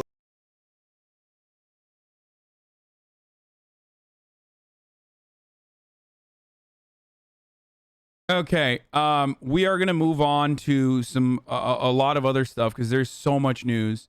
But I wanted to, you know, talk about the fucking unionization stuff that's going on because it's heated. We already talked about it. Facebook is super fucking down. We'll obviously get to that in a second. But there's so much else going on. So we're gonna get to Joseph Robinette Biden. There's a lot going on with respect to the infrastructure bill. Cut the mic. Thank you for the 25 gifted subs. Let's go. All right. Okay, here it is. And President Biden says he will work like hell, direct quote, to bring Democratic lawmakers together, overcoming disagreement about his ambitious agenda. Party leaders insist they just need a little more time. All right, O'Keefe is at the White House monitoring all of this for us. Ed, good morning to you. Good morning, Tony. You know, normally here in Washington, work is slowed down because of fights between Democrats and Republicans over big legislation. Well, right now it's because of fighting amongst Democrats. Liberals and moderates can't agree exactly on how to proceed, and now some activists are confronting two of the senators at the middle of the fight.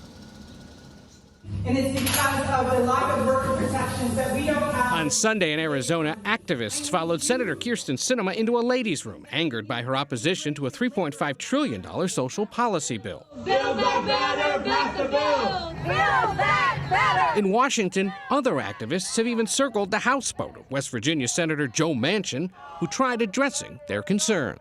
And I know it won't be enough for some, and it'll be too much for others. The anger comes as Democrats blew through their own deadlines, failing last week to pass a bipartisan infrastructure bill and failing to cut a deal amongst themselves over President Biden's Build Back Better plan. The president spent the weekend mostly out of public view. 700,000 COVID deaths. Can we get your reaction, sir? As other top Democrats say, they'll keep at it. Our goal is to get it done in the next month, both bills, and get them passed. The bipartisan infrastructure bill is expected to eventually pass in the House, but only if a deal is reached on the size and scope of the much larger second bill, packed with changes in healthcare, education, housing, and climate change policy. React harder, react more, react harder. What the fuck's going on? I had to pee, man. Why are people going fucking crazy in my chat right now? Oh, they were talking about Biden? Oh, okay, sorry. I thought you guys were making fun of me saying that, like, I need to fucking react harder. A reporter asked Biden to react to the COVID deaths? Oh, I missed that. Damn, bro. Joseph Robinette, just like me, dude. Just like me. She's the fucking... just constantly being abused by react frogs. Moderates like Manchin say they won't support spending more than $1.5 trillion on the plan. Progressives disagree. It's going to be somewhere, you know, between 1.5 and 3.5. New York Congresswoman Alexandria Ocasio-Cortez explained how progressives might find a way to bring down the price. I think that one of the ideas that's out there is fully fund what we can fully fund, but maybe instead of doing it for 10 years, you fully fund it for 5 years. As the talks continue, the president's planning to hit the road to sell the plan, even though we don't entirely know yet what's actually in it. He plans to visit Michigan tomorrow with possible stops later in the week. Gail? All right, he said he was going to work like hell. Seems like he needs to do. One of the surprising things that I've seen, and the media is so fucking strange, dude. The media is so disingenuous. They frame this as progressive versus moderates when in fact it's all Dems versus two people. So that's true. There are more people in the Senate that are, you know, kind of riding on this a little bit. Okay, riding on Sinema and Manchin getting all the hatred. But what I find additionally strange and maybe a sight for good news is that despite their saying like, oh, well, this is a fucking battle between the conservatives or the moderates and the progressives, they are low-key siding with Joe Biden and the overwhelming majority of the Democratic Party on this endeavor and shitting on Kyrsten Sinema and shitting on, Joe Houseboat Manchin. Interesting stuff. I do find that rather odd. Also, let's talk about Kyrsten Sinema, who's having a bad fucking time. And I hope all of her days for the rest of her life are exactly like this. I hope that she is very sad and very worried all the time until she changes her ways. Okay. Sorry, you deserve at least a fraction of the pain that you cause the working class, a fraction of the suffering that you cause the working class with your legislative inaction, you deserve to experience that. And I am a 100% advocate of, like, you know, doing exactly what Kyrsten Sinema experienced in ASU to all politicians. Okay, you fucking deserve it. You don't get $174,000 and get to do like fat fucking lobbyist dinners and shit without any sort of scrutiny from your constituents. Shut the fuck up. That's not how this works. You deserve it 1,000%. You deserve so much worse, but you're lucky that this is the only thing that you're getting. So here's what Joe Biden had to say when asked about Kyrsten Sinema. Mr. President, you're talking about how you have 48 Democratic votes right now. The other two have been pressured over the weekend by activists. Joe Manchin had people on kayaks show up to his boat to yell at him. Senator Sinema last night was chased into a restroom. Do you think that those tactics are crossing a line? I don't think they're appropriate tactics, but it happens to everybody. From the only people it doesn't happen to are people who have Secret Service standing around them. So it's part of the process. Yes, sir. Oh shit, dude! My man said, "Guess what? It is what it fucking is, dude." Yo, is he back? Is he back right now? Is Boss Man Biden back, dude? What's going on, dude? Wait, hold on. Wait, what is that I hear in the background there, dude? Wait a minute. We gotta run that again. Sorry. I just want to see what he had to say. Mr. President, you're talking about how you have 48 Democratic votes right now. The other two have been pressured over the weekend by activists. Joe Manchin had people on kayaks show up to his boat to yell at him. Senator Sinema last night was chased into a restroom. Do you think that those tactics are crossing a line? I don't think they're appropriate tactics, but it happens to everybody. From the only people it doesn't happen to are people who have Secret Service standing around them. So it's part of the process. Yes, sir. Just really quickly, a lot of people have been trying to attack immigration. He said, "Hey, what's up? What's up, Jack?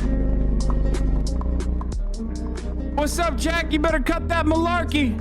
It is what it is. It happens to everybody. That's right. Get used to it, Jack. It's the Mac attack." That's what he said. I didn't say it. He said it. Okay. That's crazy. That's crazy that he said that. Okay.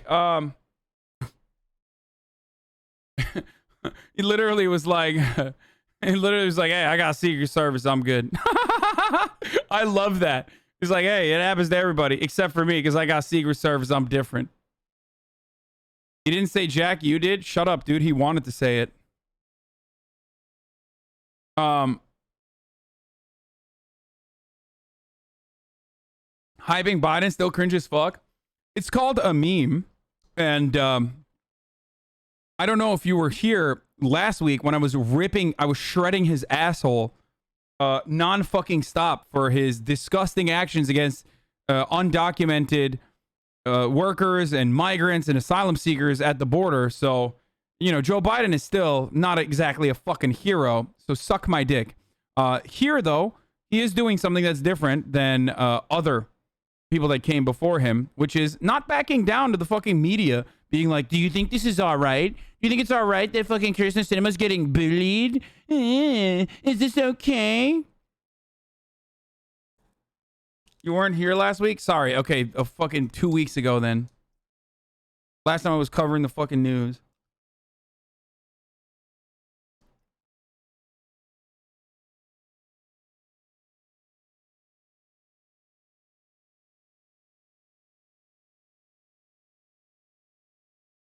Bro, people who hold no power won't make her change her mind. It looks like she's not going to run again. This fucking president needs to apply more pressure on the moderates. He's literally just signaling. No, I know. I've talked about that already.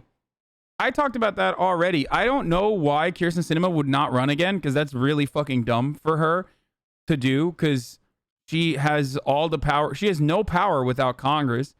She's a super young senator, 45 years old, but like super green in the Senate.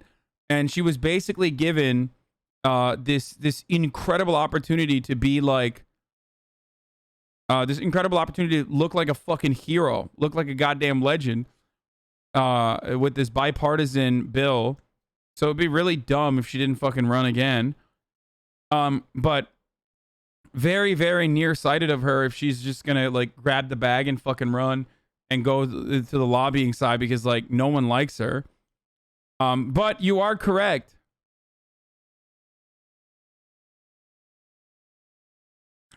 You are correct as far as like, you know, these powerless people are not going to be able to sway her. Then you are correct. Yes. What needs to happen is a top-down approach. This is part of that top-down approach to be like, yeah, if you get bullied, I don't give a fuck. I'm not going to save you. Another thing that you should do is threaten to remove Kyrsten Sinema's committee positions. Okay?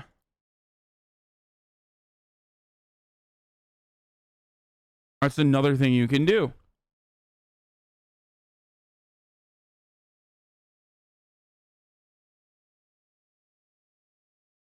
How much money did you receive from George Soros to repeat this rhetoric? To be a lobbyist, you need to have connections, which she does not. Exactly. Ding, ding, ding, ding, ding. It's super short-sighted. It like she'd be like Andrew Yang.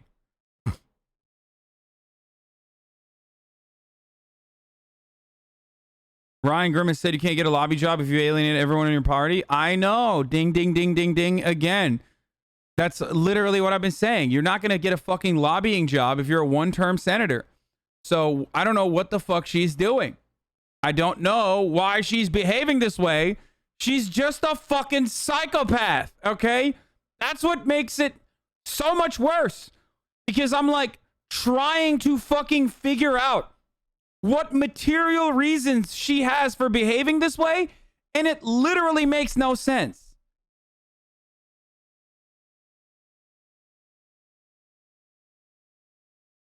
She's just serving fucking bisexual realness. That's what she's doing. She's just lighting her fucking career on fire, dude.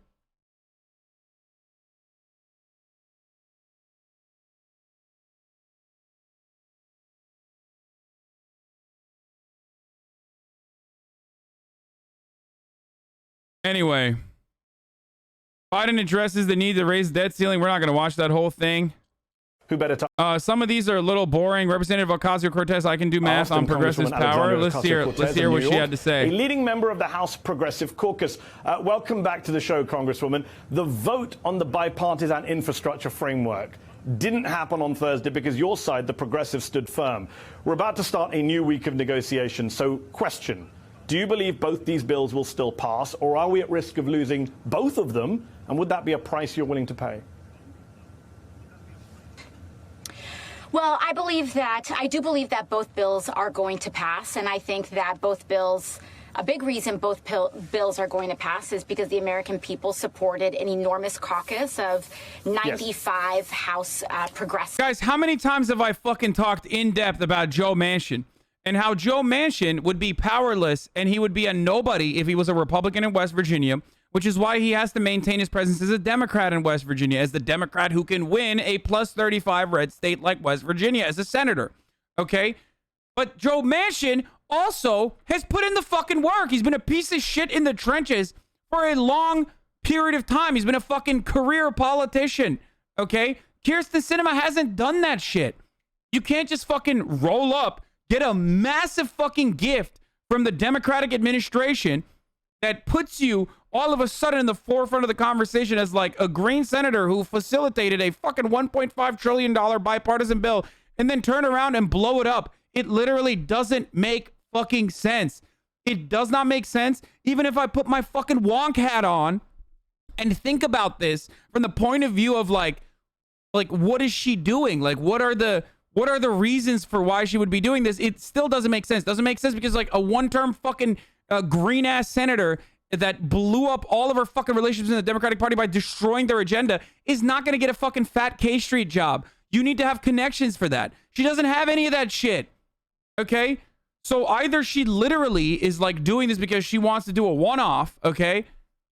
And she's like incredibly dumb, like literally the dumbest fucking person. Like you could make so much more money if you shut the fuck up and stayed in the party for like you know, a couple more fucking terms and like actually win your election, you could literally make an endless amount of money. It does not make sense.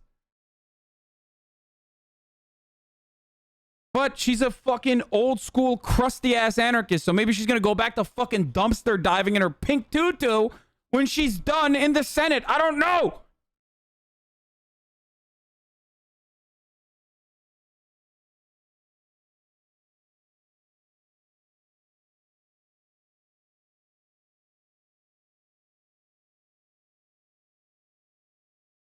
But the one thing I do know is that they need to be whipping her, okay?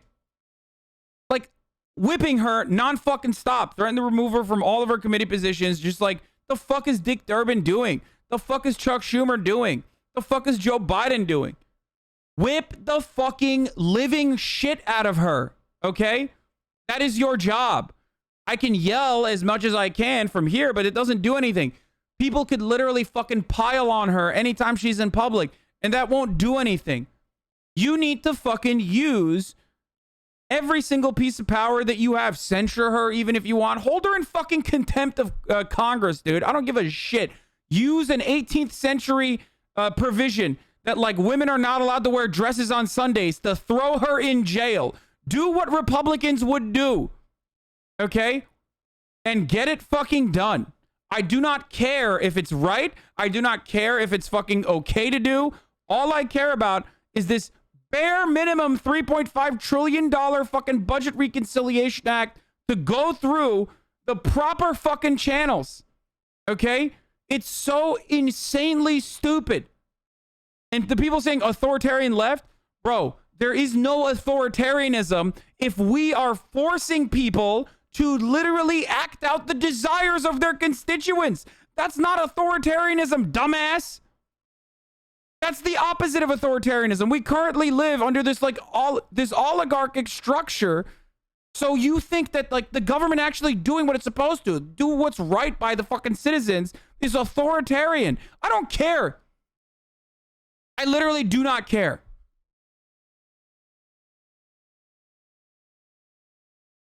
This guy here, is he yelling at AOC? Why does he want to whip her? No, I'm talking about Sen Sinema. To defend these kinds of investments. Now, what I will say is that passing this so-called bipartisan infrastructure bill alone could and potentially will have net negative effects on climate. And on top of everything else, on top of the potential risk of not securing these generational and once-in-a-lifetime investments, the risk of doing harm to our climate right now is something that we cannot afford. Yes, very well put.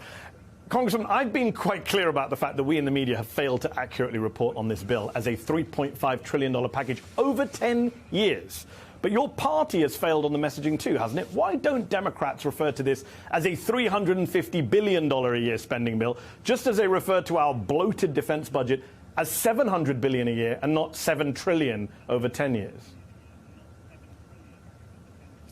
I wish we did. I wish we did. Half these goobers don't know political lingo. They think you mean physically whip. Yeah, I don't mean physically whip. I'm talking about whipping votes. But also, if that's what it took, I'm on board, okay?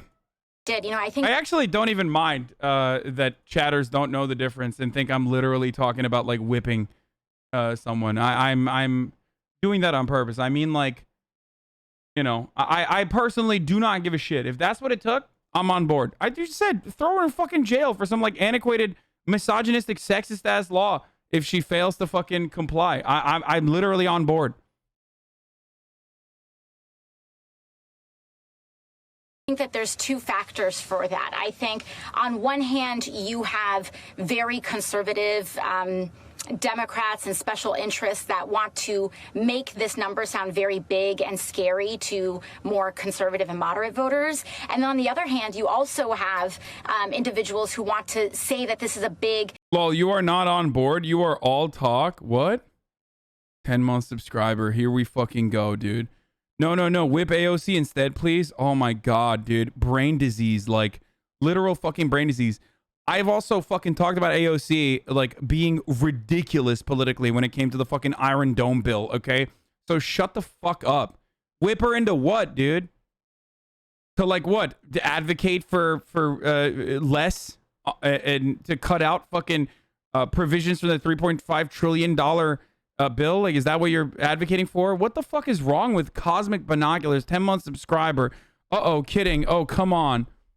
Good joke, man.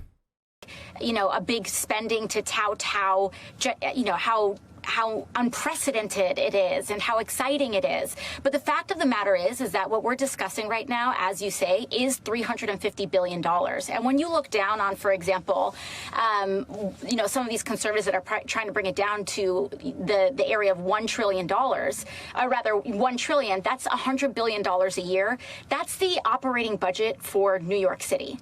And so imagine taking the yearly operating budget for New York City and trying to spread that all across the United States and act as though that is going to meaningfully change our lives. It's not. And that's why we have to make sure that we defend these investments. So one of the very conservative members of your caucus, you referenced conservative Democrats, New Jersey House Democrat Josh Gottheimer, he says you're part of a small far-left faction. Yeah, right, dude. You know who's the fucking small fraction? Gottheimer, dude.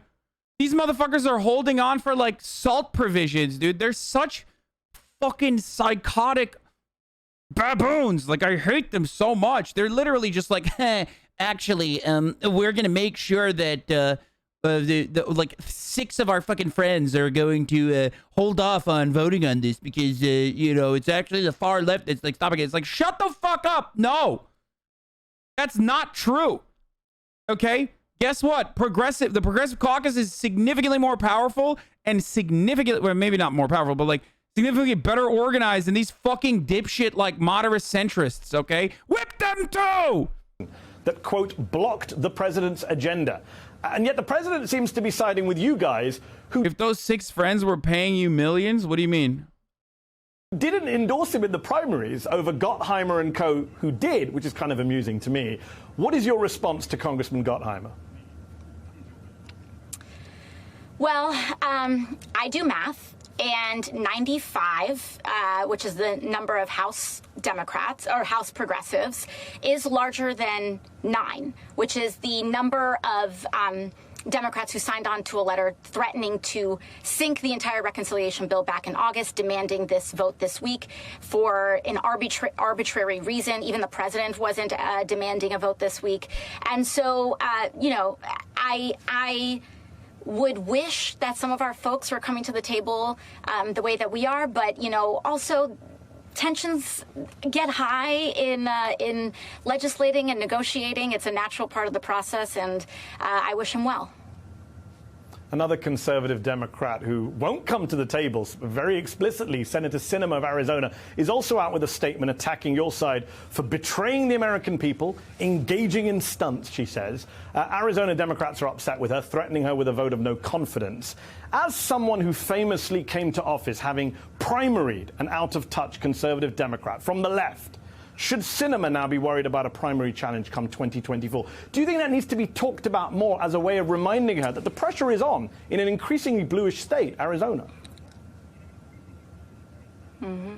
Well, you know, I think ultimately that is always up to the folks right there in the state of Arizona. Are they happy with their leadership? You know, they're not. The Arizona Democratic Party literally fucking voted no confidence in Kyrsten Sinema's like re-election. That's gonna happen in you know, way too far down the line for it to impact anything currently. But like 80% of Arizona Democrats said that they would literally fucking work against Kyrsten Sinema if she voted no on this bill, if she blew this fucking bill up. It's bullshit, dude. Yeah, in 2024. I know. It's so fucking far away. It doesn't matter right now. Their most recent senator that they had just elected is more, you know, is more progressive, you know, fights very hard for working families. But that is ultimately up to the people of Arizona. It is a state that is increasingly Latino and Latina. It is a state where indigenous people really just showed up and organized. Wow, she didn't say Latinx. Sorry, Sweaty, you're fucking canceled. Okay. No Latinx? Messed up, dude. in incredible, remarkable ways for the presidential election. It is a place where working class populist politics is really taking off. And I think that, you know, if you're home in Arizona, it's a question that you may want to raise. We've talked Gottheimer and Sinema. Let's talk Manchin, the third part of that puzzle. He's talked down to you in the past as a, quote, young lady on the left, and who literally talked down to a bunch of his constituents from his luxury houseboat in D.C. this past week. That was a symbol for us there, that image. As much as he likes to troll... Dude, this was fucking insane. What's that cowboy hat wearing guy who's like, who says he's like autistic and stuff?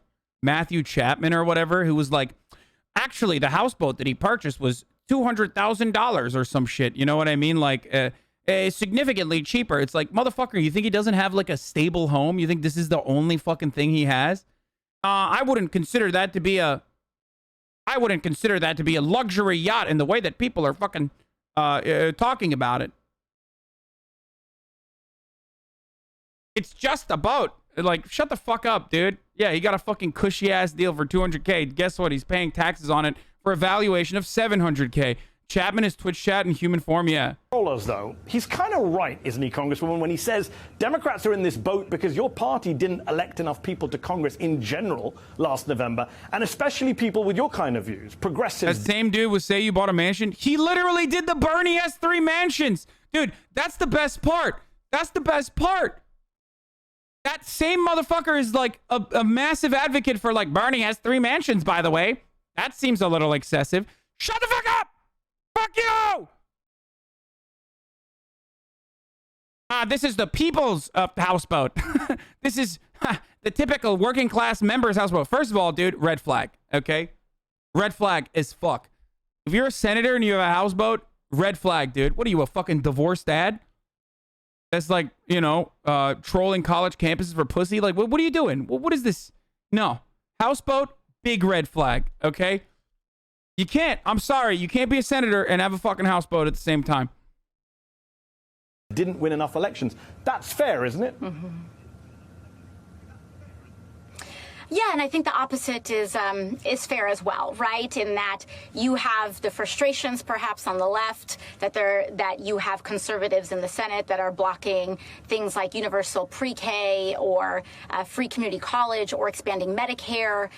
But the same very much applies to these conservatives in the Senate. They are sending the implication in the high seas, motherfucker. He literally goes up the river, okay? From West Virginia to fucking D.C. For those of you who don't know, you can actually apparently go up the river to D.C. So he like moves that shit from D.C. to fucking West Virginia. But like, there is no high seas there, okay? Like there is no high seas that Joe Manchin is tackling on the fucking rivers. Off, you know, these very angry statements, but they could have elected more conservatives to the House of Representatives. But right now we have a caucus of 95 people who are holding strong because, frankly, the House of Representatives, it is not the undemocratic or as undemocratic of a body as the United States Senate is. And so as a result, it tends, and because our elections are every 2 years, it reflects the present moment of this country a little bit more quickly, I would say, and responsibly. They could have elected a... Hasan was too busy for us these last few days, so he's bringing extra energy to today's stream. Dude, I've been like reading up on this shit, getting angry by myself, okay? I've been holding it in my fucking chest for like the past week. Having fun with friends is one thing, but I've been so fucking mad, dude. All this shit that is going on, I've just been malding off stream. Just malding by myself. So yes, I'm happy to be back and covering the fucking news. A non-left Democrat to the White House. Oh wait, they did, and he's not on their side. One last quick question before we take a break on this part of the interview. We're going to talk to you after the break as well. One last quick question on this. I hate asking this because I hate this abstract numbers debate. I know you do too. But people are wondering, would you accept less than 3.5 trillion? We're hearing a number like 2 trillion or 2.1 trillion. Is that in the realm of possibility for Alexandria Ocasio-Cortez? Well, you know, getting the thing that fucking annoys me, by the way, about this particular dynamic currently is that, like, leftists on Twitter are still, like, fucking hyper-focusing on, like, her saying something like Joe Manchin is being, or Joe Biden is being very progressive. Like, they clip that and they go, oh my God, AOC, you're fucking controlled opposition, blah, blah, blah. Dude, shut up, okay? Shut the fuck up. Just please let this go through first, okay? And then you can just please just back the Progressive Caucus for like 3 seconds. You don't give a fuck about electoralism anyway. You think it's fucking nonsensical. Like, let's just please get better roads. Please, just shut up. It's not like it matters. It's not like your voice matters. You're nothing, okay? We're all nothing. And it makes me so upset where it's like people are like, aha, I heard her say that I heard her say that Joe Biden is progressive. Like, it doesn't matter. I do not even care if she was like, Joe Biden is bringing about the fucking vanguard. Okay, the October Revolution is upon us. And Joe Biden, Joe Marxist-Leninist Biden is bringing it for us. If that's what it takes to fucking push this dumbass bill, dude, I'm fine with it. Okay, just shut up. Just shut up. Just hold the fuck up. Okay? Down to the low twos, that is something that that's, I think, going to be quite difficult. But when it comes to this question of 3.5, you know, there is this matter where we do have these two holdouts in the Senate. This is a conversation for us to have.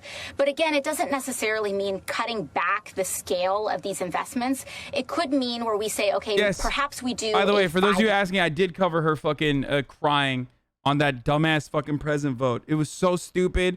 It was like literally the worst fucking... It was the dumbest thing she could have done. It was so stupid. It was so performative. It was such bullshit. And also, politically, it was so unsound. Like, what an incredibly politically unwise thing to do. Seriously. Your infrastructure plan instead of a 10-year infrastructure plan. And that's where I think it's important to contextualize this number, because $3 trillion over 10 years is less per year than if we go $3 trillion over 5. And you can work with those numbers and have very ambitious policies if you do things like work on the timeline, or also Washington accounting is notoriously funny. How do you count a tax cut for working families, for example? Do you count that as lowered revenue or increased spending? And a lot of times that kind of accounting affects the top line without necessarily affecting the outcome of felt experience. Just circling back to the funding debate that we were talking about before the break, Congress suddenly found $1 billion to give Israel for its Iron Dome missile defense system, which, to be clear to our viewers, is already fully funded. This was $1 billion cherry on top. The majority of the squad, Cori Bush, Ilhan Omar, Rashida Tlaib, Ayanna Pressley, voted against it. Look, Mehdi might have some lib-ass takes from time to time, but when it comes to fucking Israel, dude, he's on it. He's usually on the ball. I mean, he will drop it from time to time, for sure, under a lot of pressure, but as far as, like, mainstream personalities goes, this is as far left as you're going to get while still maintaining a position of fucking MSNBC. Jamal Bowman voted for it, and he told me on this show the other night it's because he wanted to represent his diverse constituents. You voted present, despite having criticized other House members in the past for voting present. I know you put out a statement addressing this, but can you just briefly explain to our viewers on MSNBC tonight why you voted that way? Because I'm sure you know you've come under a lot of criticism for that present vote, including from supporters of yours. Yeah, absolutely. I mean, this was an extremely difficult vote, and I also think it's important that... Why? Like, it literally isn't. It's not. It is such an easy vote to say no to. Like, it doesn't matter. It's going to get passed anyway. It's not a fucking difficult vote. It literally is not. You could have just voted no as well, by the way. For the people who think, like, I don't fucking criticize AOC, by the way, you're wrong. I talked about this extensively last week. I talked about this on my fucking podcast. Like, I've talked about this over and over again. So, you know. She's going to cry again? Oh, my God. people are educated about the process of this vote, that Democratic leadership decided to fast track this funding. So when you want funding for preschool here in the United States, if you want funding for any sort of domestic priority, it must go through what feels like 80 different committee hearings, markups, etc. And here, just casually, $1 billion was fast-tracked, no committee markup. In fact, earlier that week, leadership attempted to kind of slip in an extra $1 billion into routine legislation, and I was part of the Democrats that helped to remove it because this is contentious. Now, what became very difficult during the course of the week was that my district is adjacent to Representative Bowman's, and this began to, frankly, just really become quite contentious in our community, in part due to... Like, why? And you're a leader. Like, you're supposed to tell the people, like, why you're making these decisions. They fucking trust you. You already have enough clout on your district. People love you in your district. People love AOC in her district, which is why I always laugh whenever motherfuckers are like, AOC sucks. She's done nothing. Like, blah, blah, blah, blah, blah. Shut the fuck up, bitch. You've done nothing. You don't know anything. Okay? People fucking love AOC in her district. You know why? Because she's out there. Like, she's doing more for her own fucking district, whether it be organizing mutual aid or literally fucking listening to her constituents. Something as simple as, like, trying to allow people to recover from the devastating impacts of a fucking hurricane by personally going out there and helping people. Like, people fucking love her. Use that clout that you have cultivated and that you deserve in your community, okay, for some fucking good. To be like, listen, why the fuck are we giving the Iron Dome an additional $1 billion fucking dollars? That's psychotic. What the fuck? We've already given Israel so much goddamn money. What the fuck are we doing? That's why it's cowardly.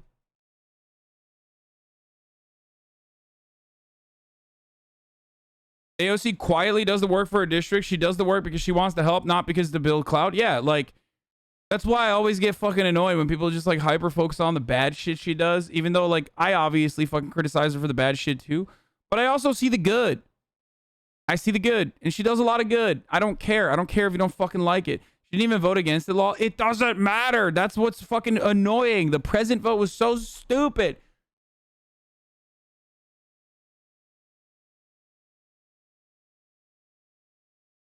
To the disingenuous messaging that both parties were advancing.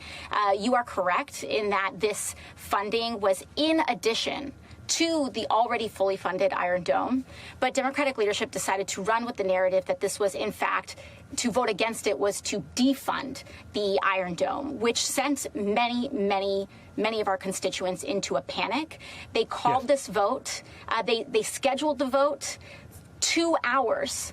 Is the argument that she did it because of imminent redistricting in New York hold any water? Then fucking talk about it. Then talk about it. Openly fucking state it, dude. Say it. Say it with your fucking chest. Openly state it. That you are being threatened internally by the Democratic Party with, like, redistricting. And then vote no. And then be like, I voted no. But it's fucking ridiculous that, like, this was so contentious internally. They called the vote 2 hours after it was announced that it was scheduled, and that lack of timing created a very volatile environment back in the district. And so it's something that has been obviously very difficult, but the question, that is what happened that day. Congresswoman, the question that a lot of people asked me to ask you this is, was it worth doing present? Because it didn't really satisfy anyone. The supporters of Israel are mad at you for not voting for it. Critics of Israel are mad at you for not voting against it. Do you regret that? You know, it is something that I weigh because there's always the macro and then there's the micro. And in the macro of narrative, of politics, of national impact, you know, I probably should have just gone with my value. But in the macro, which would be to vote no. But in the micro, I do believe that this created a window in our community to be able to bring all folks to the table, because my great fear is that we are going to import the same sort. God, this is so dumb. It's like, oh yeah, dude, we need to bring more fucking like pro-apartheid state voices to the table. I don't know why we don't have enough of that. Bro, you're a New York politician. Like, that's so silly. You're a New York politician. If there's anything that's being discussed at the New York table, it's literally just defending all matter of indefensible acts that the apartheid state of Israel engages in and unconditionally fucking offering support to that. It's insane. It's politician speak. Of contention around this issue, and we can have a progressive movement that defends Palestinian human rights, that is Muslim, Christian, Jewish. So in the micro, I believe that it created a window of opportunity for us in the Bronx. But in the macro, it was very difficult, yes. It passed 420 to 9. I think they have a voice, Lamau. Yeah, literally. Like, really, dude? Oh, man. It's like they really don't have a fucking voice.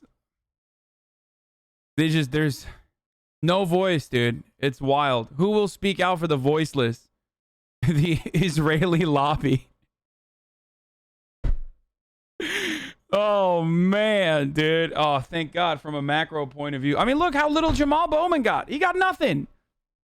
People should shit on Jamal Bowman too, but no one is. You know why? Because he just fucking voted yes.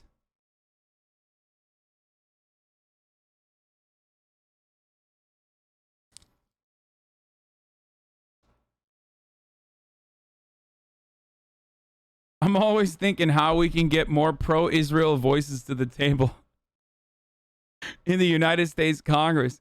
The people who truly are not heard from in American government. Just before we finish, on a lighter note than Israel-Palestine, my teenage daughter reminded me of this Instagram video that... Okay, I don't care about this stuff. Okay, $2 trillion spending bill price tag Joining is me not now, enough. the senator in the middle of it all, budget chairman in the Senate, Bernie Sanders. Senator Sanders, thank you for joining us. The bottom line, where do things stand now? Well, I think we're going to make real progress, and I think, Jonathan, we're going to do what the American people want us to do. And the American people are very clear. They want to substantially lower the cost of prescription drugs.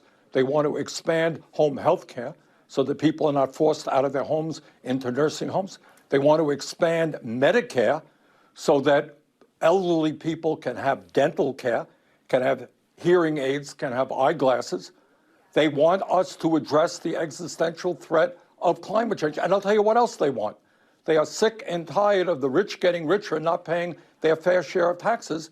And they want this reconciliation bill to be paid for by doing away with the loopholes that the wealthy and large corporations enjoy. So we have the American people very, very strongly on our side. We've got the President of the United States on our side. We've got 96% of the members of the Democratic caucus in the House on our side.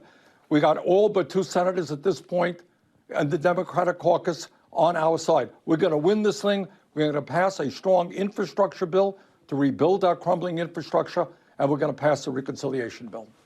All right, I want to get to one of those 2 senators that is not with you right now. Senator Sinema, as we heard Rachel Scott refer to, put out a lengthy statement overnight about the failure of the House to vote on that infrastructure bill. She said, in part, the failure of the U.S. House to hold a vote on Infrastructure Investment and Jobs Act is inexcusable and deeply disappointing for communities across our country.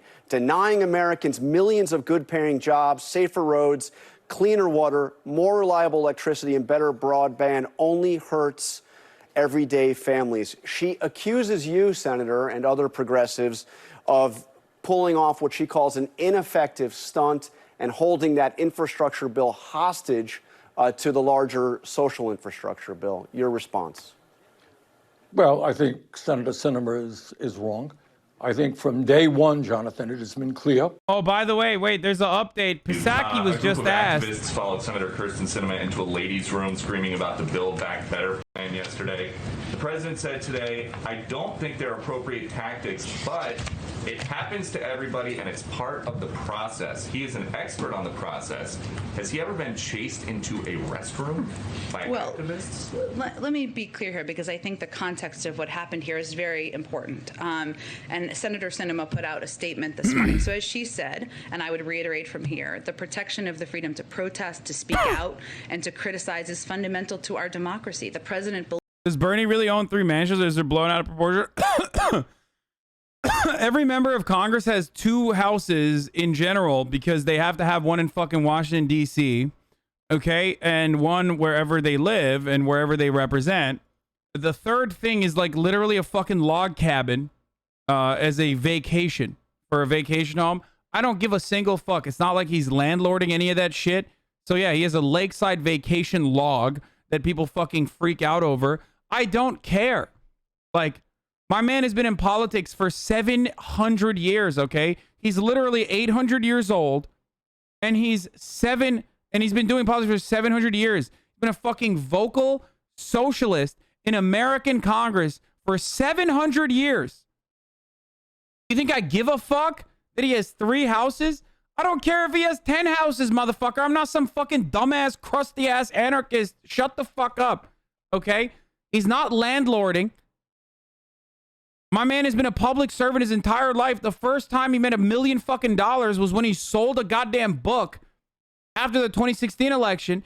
And you guys are fucking pocket watching him, dude. Jesus fucking Christ. What a bunch of sick freaks, dude. Joe Manchin's brother literally fucking has ownership of a coal mine that Joe Manchin is technically making like fucking $5 million a year or some shit over. Joe Manchin's daughter is the reason why EpiPens are so fucking expensive. And we're talking about Bernie's fucking log cabin? Suck my cock, dude. Suck my fucking cock in Bernie Sanders' vacation home. His lakeside vacation log cabin. Suck my cock in there, you dumb fucks.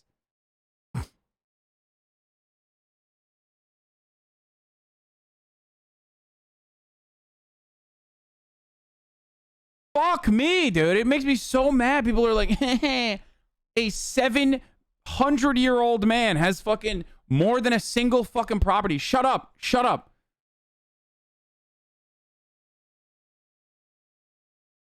House owners defending other homeowners and supremacy. I don't care. Call me whatever the fuck you want, okay? Call me a fucking dirty capitalist pig or whatever the fuck. I don't care.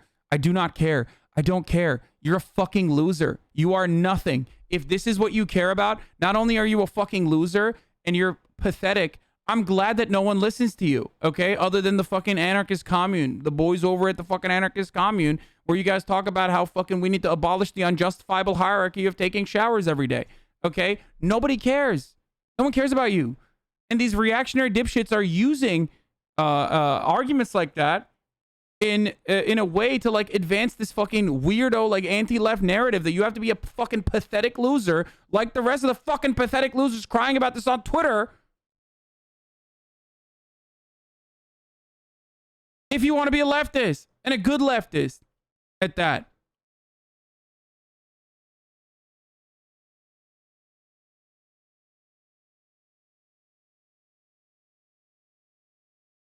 Why do you hate anarchists so much? I do mutual aid just so I can get shit on all day in the one leftist place on Twitch.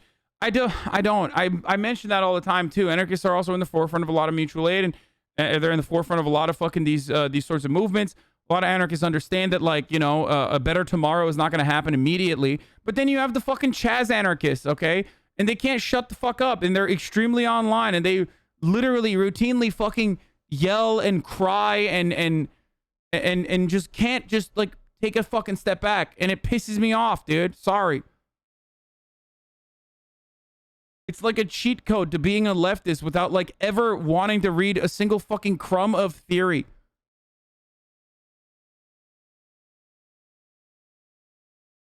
believes that. Maybe he shorthanded it, but he wanted to make that clear this morning. What happened this weekend was that her classroom, her students, and the safe and intellectually stimulating environment she's worked to create during the years she's of teaching at ASU was breached. That's inappropriate and unacceptable. And I think the context of what happened here is important, despite the fact that, of course, the president stands for the fundamental right of people to protest, to object, to criticize, as they often do outside of the gates of the White House. So does the White House condemn these protesters who chased her into the rally? I just said it was inappropriate and unacceptable. I think that pretty much not to do that again. I think that's pretty clear that they shouldn't. No, they should. They absolutely should. You guys are fucking pathetic. Do it. Make politicians uncomfortable, dude. What the fuck? It's not even gonna work, but at least you'll blow off some steam while you're doing it. That's nuts, especially when they're in fucking public. Yeah, 100%. Sen Sinema deserves to have a dog shit life for the rest of her fucking, for the rest of her meaningless existence. Seriously. Shaming doesn't fucking even work because they have no shame. Look at the way she dresses. Come on. But you'll be able to blow off some fucking steam. You'll feel good. Anyway.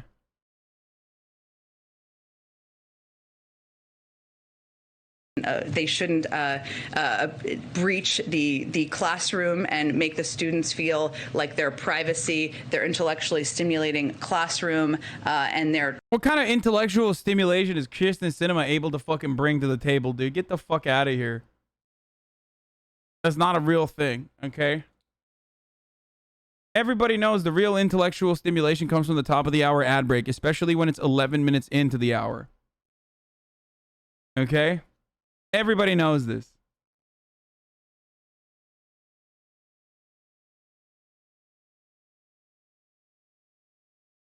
Now, of course, if you want that intellectual stimulation to never stop, you want an ad-free broadcasting experience, let's say, okay? You want it uninterrupted, let's say. Well, then all you need to do is subscribe. You can do it for fucking $5 or you can do it for free with a Twitch Prime. If you don't want to subscribe, you can also...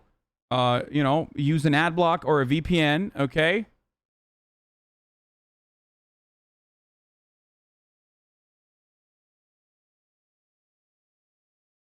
That's right. But Twitch Prime is free.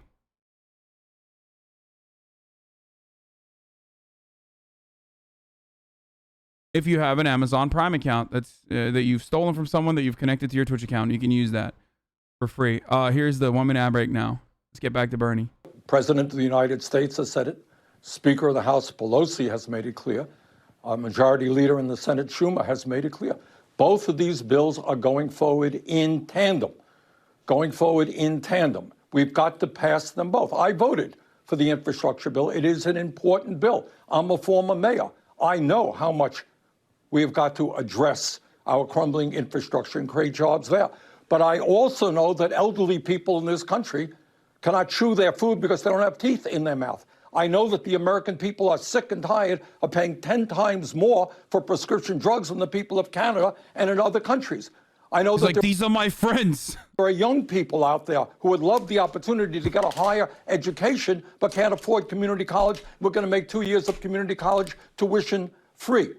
And I also know that the scientists are telling us that if we do not act boldly... That's the funniest part about it, is that, like, this isn't even like a free fucking, you know, college bill. Conservatives constantly talk about how, like, college is bullshit, just go to community college, you know what I mean? And then when you're like, all right, well, let's fund community colleges, they're like, oh, no, fuck you.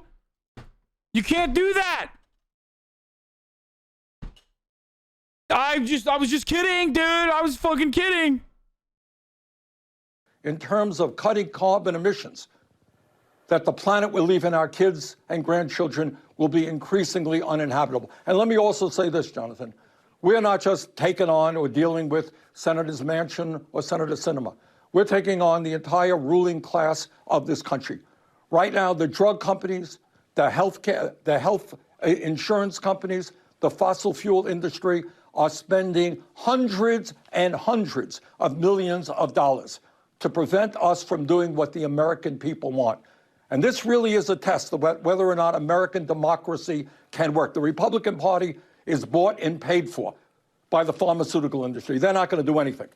But I hope very much, and I expect, that the Democratic caucus and the president, I know he will, stand firm and tell the drug companies, stop ripping us off. Well, tell the insurance companies that the American people need, elderly people need dental care, hearing aids and eyeglasses. People need home health care. Our young people need the quality child care that they deserve. So let me ask you about where the president is on this. As I understand it, he has now floated a $2 trillion top-line number on this broader bill. You are at 3.5. I remember you initially wanted closer to $6 trillion. Are you comfortable with the idea of cutting this down to about $2 trillion? No, well, first of all, I'm not sure that that's accurate. As you know, there's a lot of gossip that goes on. What the president has said is that there's going to have to be some give and take, and I think that that's right. I think, if anything, Jonathan, when we especially talk about the crisis of climate change and the need to transform our energy system away from fossil fuel, the $6 trillion that I originally proposed was probably too little. $3.5 trillion should be a minimum, but I accept that there's going to have to be give and take. But at the end of the day, the real okay, so give and take, but not $2 trillion. That's not enough. Because the president also said that a smaller investment could create historic achievements. But $2 trillion is not enough. What the president is saying is that what we are trying to do is for the working families of this country, for the children, for the elderly, we're trying to pass the most consequential piece of legislation since the Great Depression. And he's right.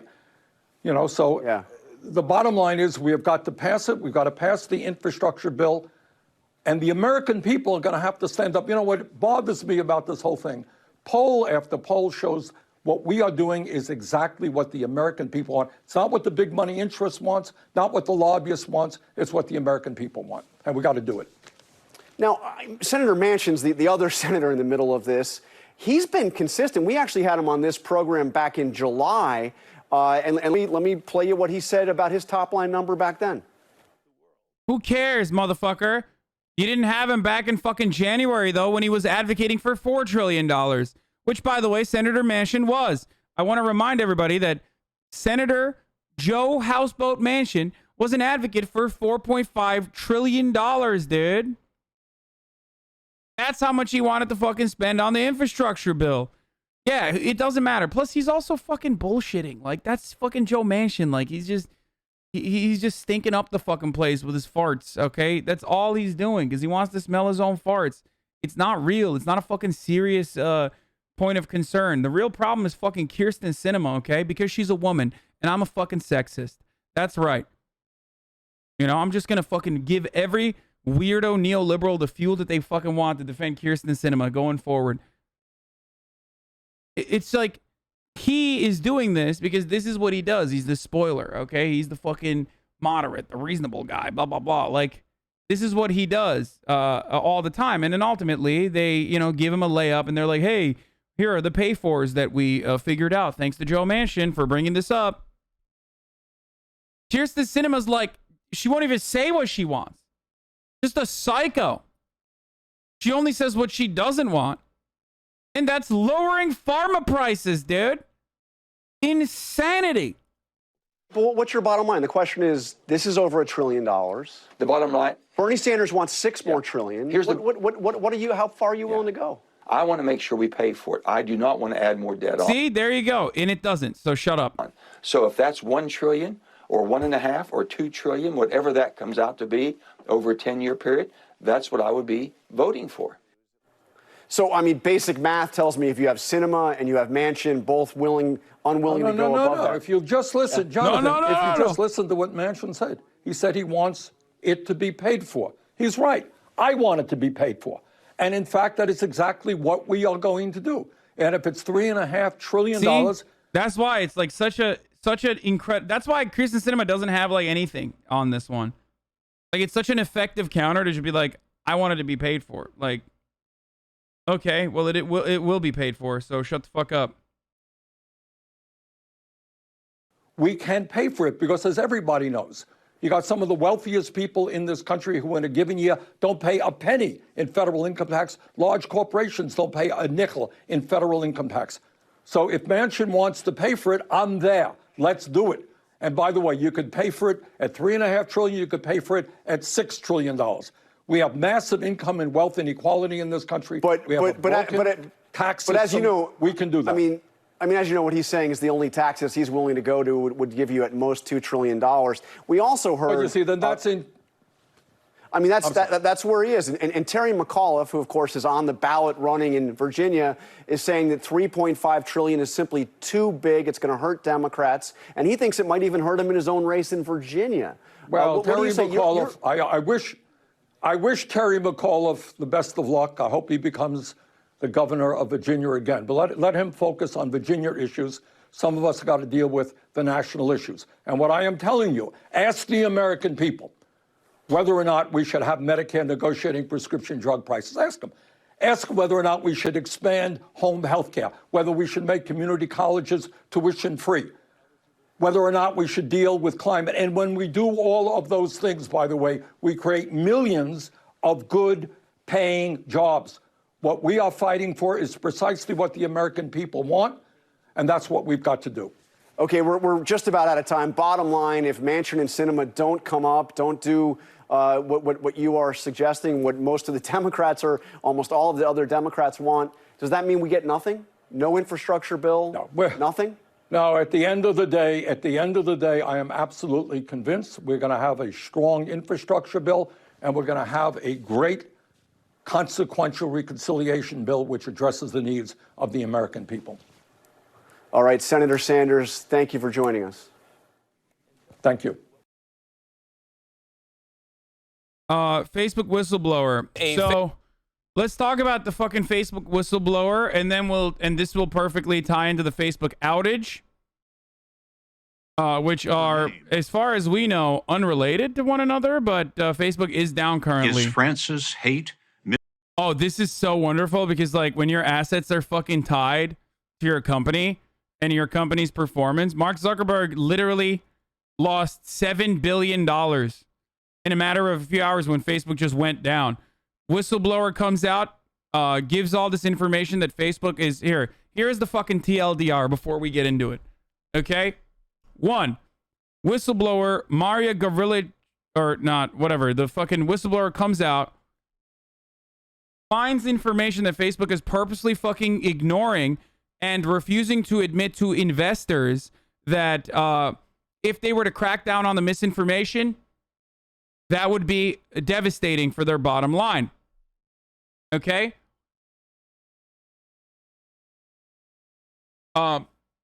2, they also are, they're also fucking saying, or she's also saying that, like, Instagram, for example, is actually really bad for the mental health of young teenagers. This is like Facebook's own internal investigations. And she is refusing to fucking, she brings this up. They don't give a fuck. Facebook has sent, what is BNO? I don't care about BNO, dude. I don't know if it's like real or not. Okay, this BNO shit. I don't like that. But they're saying that Facebook has sent a team to one of its California data centers to try to manually reset its servers. Yeah. Dude, so much is happening. It's fucking insane. Yeah, their business model is just fucking fraught with fraud, okay, and fraudulent activities. So, she takes this information to the federal authorities, and she takes this information to the fucking media. Boom, dude. All of a sudden, Facebook, not looking too great. Not looking too great. And then, to pile on top of that, Facebook, Instagram, and WhatsApp all go down. Now, we don't know what the extent of this fucking outage is, but we know that. Why do your subscribers numbers keep going down? Is this a crisis, Barbs? No, because I didn't stream for 1 week, and that's just how it goes on Twitch.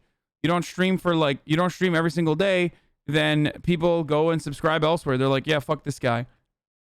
And it doesn't really matter. It's fine. I think I'll survive. Now, some people are saying that it isn't, apparently it's not just down, that it's the code has been deleted. Like, the DNS records have been wiped. That employees and their badges aren't even fucking working right now. Like, they can't even have access to facilities. So shit is popping the fuck off currently. Instagram's not working. Facebook's not working. WhatsApp's not working. Everything that's connected to Facebook is not working as it stands. And it's global too. And it's fucking awesome. It's absolutely awesome. I'm sorry, but it is wonderful. It's a wonderful thing. So someone deleted large sections of the routing. That doesn't mean Facebook is just down. That means Facebook is just gone. I don't know how fucking real this is. Like, I don't know what any of this shit means. I'm not smart enough.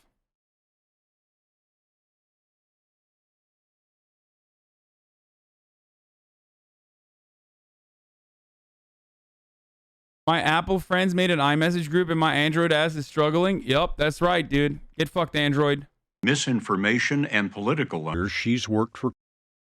Okay, here's Andre explaining. He says, to get a sense of how damaging this is, imagine a large shopping mall and all the roads leading to it were instantly replaced with soil and vegetation as if they never existed to begin with, which is not to say that Facebook and everything on it is gone for good or anything like that, just that this isn't as simple as some servers crashing. Your pub crawl pictures and cat videos likely didn't go anywhere, lol. It's just not possible to access them until this mess is fixed. And that mess, if it was somehow due to employee error, is the nightmare scenario that makes IT peeps wake up in a cold sweat.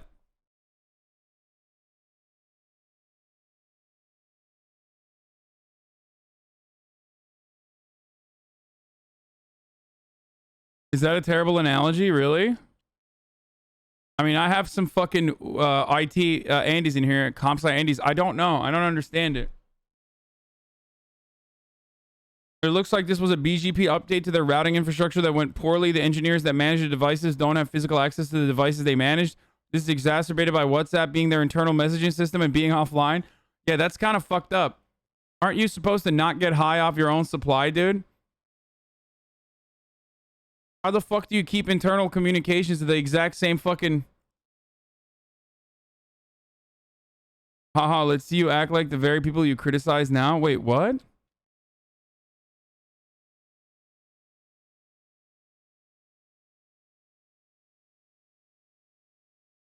I don't even know what that means. Like, I don't know what that means.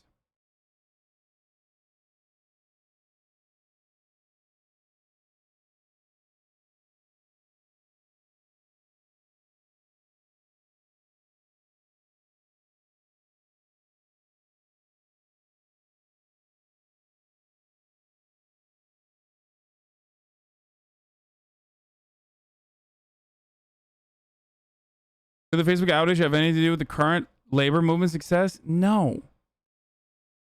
Are you nuts? Like, abso-fucking-lutely not, dude. That is an insane question. Yeah, dude, 100 coal miners are fucking, striking. So that's why they just nuked one of the most, like, successful multinational America-based corporations on the internet, like one of the most important fucking companies on the planet right now. They were able to effectively neuter it because, some people are striking. That's insane.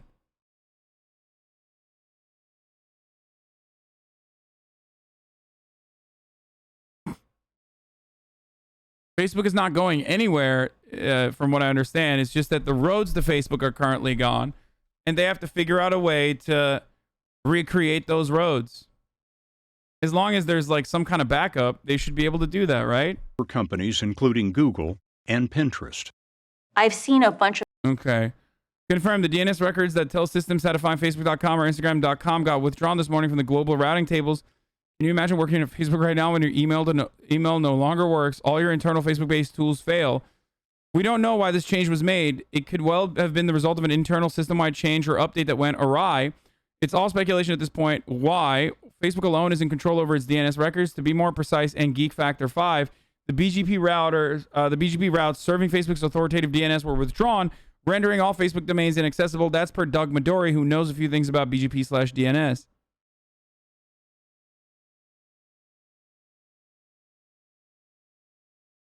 So it seems like they have to manually...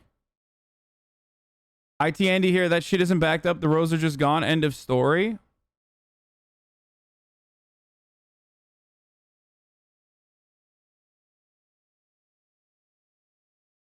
Dude, what is this link? Yo, one part of being a fucking comp sci or IT Andy is like sending me links like this. And I feel like if I click on this, my computer is going to explode. There's like numbers and dots. Like, I don't know what this is, dude. I don't trust you like that. 26-month subscriber. I don't know what's going on here, dude. What kind of hacker man shit is this? Dude, yo, click on this, dude. Ripe is good. Okay, well, I don't trust any of you motherfucking nerds, dude. Shut up, nerds. It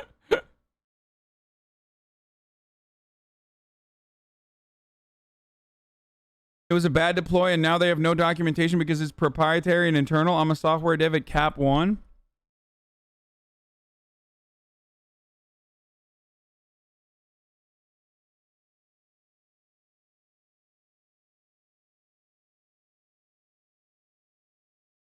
Yes, the whistleblower will be sued into oblivion by Facebook, 100%.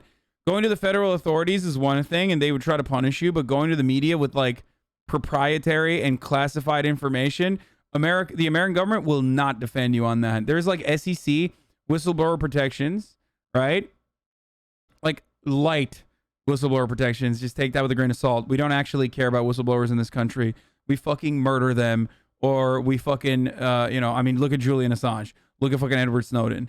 Look at Chelsea Manning, friend of the show. We have like, we literally torture whistleblowers in this country. So, that's not a real thing. Facebook will do everything it can to just fucking destroy this person's life. And that this is real. So what's going to happen when like, serious question. What's going to happen when, like, they fucking figure out the DNS problem and the roads are leading back to Facebook? And then when we arrive at Facebook, all of a sudden it's like a lot of this information has been deleted, surprisingly. Maybe even information that could be used in court currently. Or information that was going to be subpoenaed, for example. I mean, there's literally an ongoing investigation into Facebook at the moment. Now, I don't know. I don't know if that's even a thing that you can do, but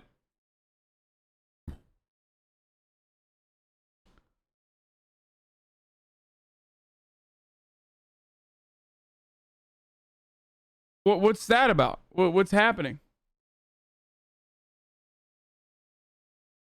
This dropped. And then the Wall Street Journal did the series called The Facebook Files.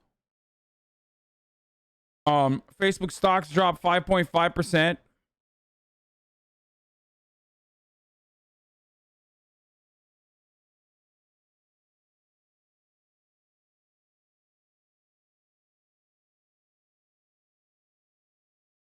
What's happening?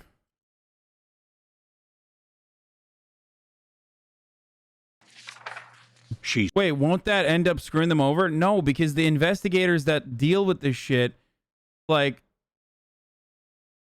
dude, here's the issue. Facebook takes advantage. A lot of the big tech companies take advantage of the lack of knowledge that even people like myself demonstrate on how any of this stuff works, right? They literally, no one knows how this shit works except for all the fucking nerds in my chat, apparently. Right?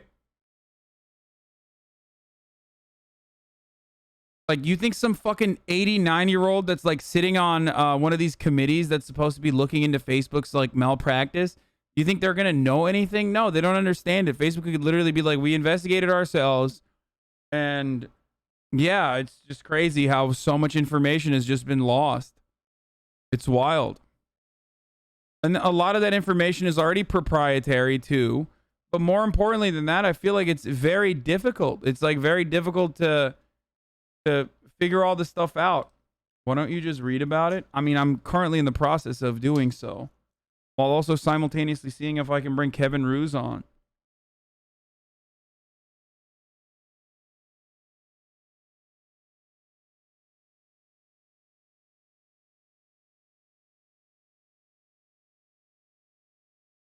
What? I don't believe that, man. No, dude, you can't be going off this shit. Just in, data of over 1.5 billion Facebook users being sold on a popular hacking-related forum. Data contains users' names, emails, phone numbers, locations, gender, and user ID. Yeah, that's nuts, dude.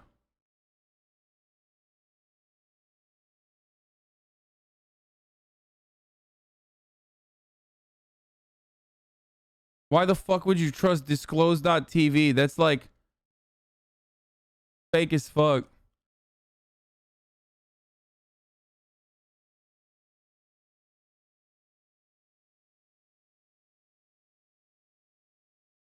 Seek information.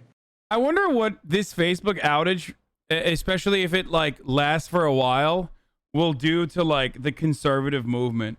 Because we know that like so many conservatives mobilize on Facebook, just absolutely mobilize on Facebook.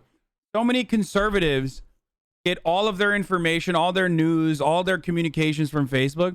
What will happen to all of those people who rely on misinformation networks if Facebook continues to be down for an extended period of time? I feel like what the fuck are they going to do? I feel like they'll go crazy. Angry. We know this is literally every capitalist company. Like, this argument could be extended to DuPont Chemical literally fucking like not properly taking care of its toxic waste, or even using like Teflon that poisons people and gives its workers and also others cancer. It can be deployed for Monsanto. It can be deployed for ExxonMobil knowingly polluting the planet, even though back in 1985 they figured out that they were contributing to anthropogenic climate change. This is literally every single fucking company, okay? Every single one of them does this shit. Every single one.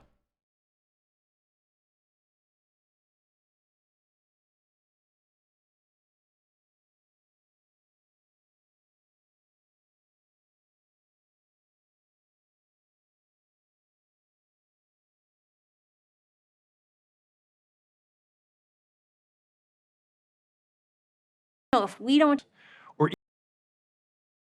This itself is also kind of fucked because, like, the punitive measures of Facebook don't come from, like, you know, participating in genocide and facilitating genocide, or fucking knowingly, like, harming its consumers, spreading misinformation because it would otherwise, like, you know, hurt its profit motive. But the real fucking crime here in the eyes of the law is knowingly lying to investors, dude. Just think about that, dude.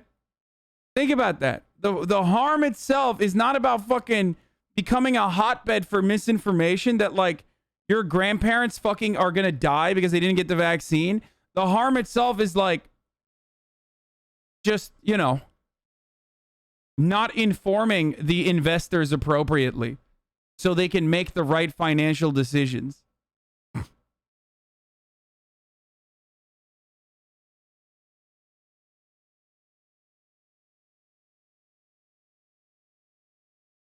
This is the Facebook CEO.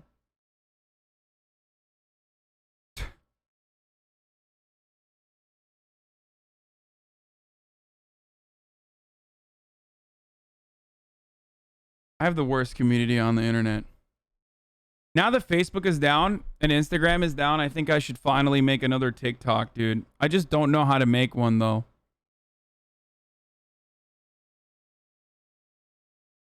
You know what I mean? Like, I literally don't know how to make a TikTok. My 4th ever TikTok.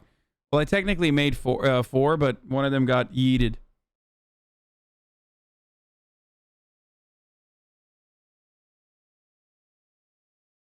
Even with sponsor.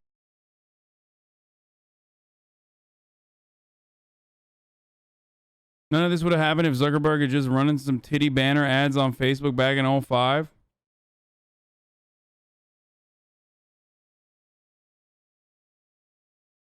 You look very cool uncle-like today.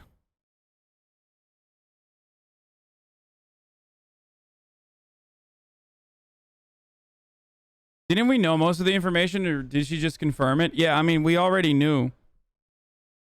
We already fucking knew about all this shit. Will it make a difference? Probably not.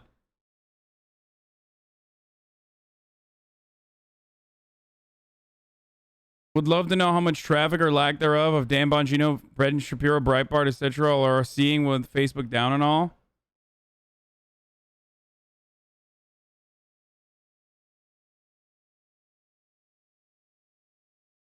I will let you know when Facebook stock is at all-time highs in 2 weeks.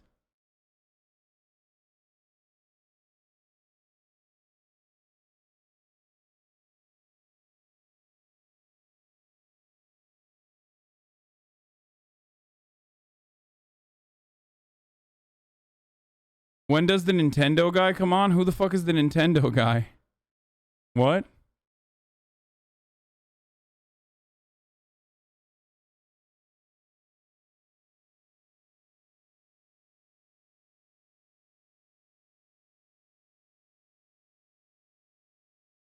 Wait.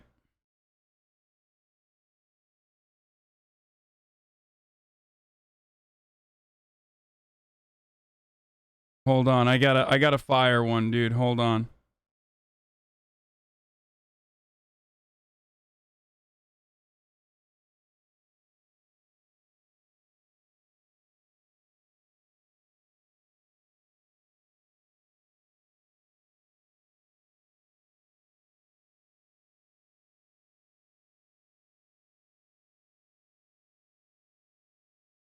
$60-min segment. Okay, I'm about to post it, dude.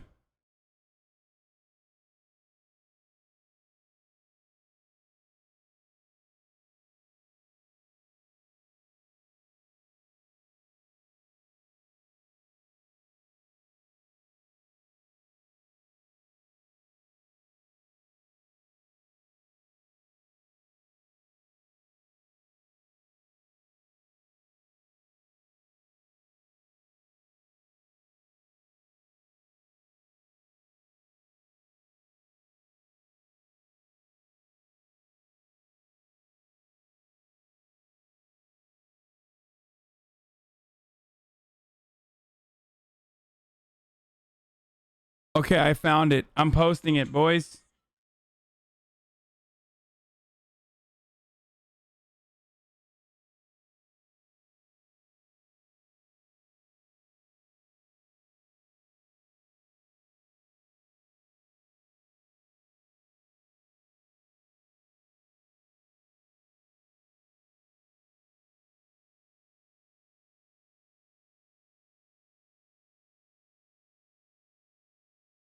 Okay, I got it. Are you guys ready for my first TikTok coming back, dude?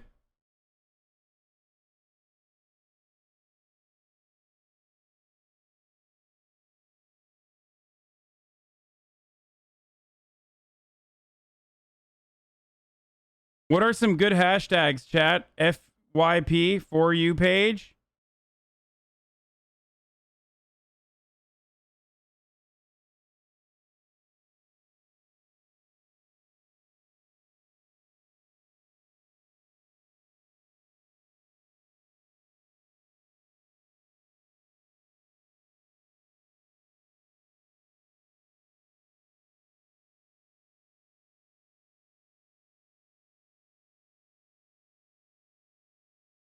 Done.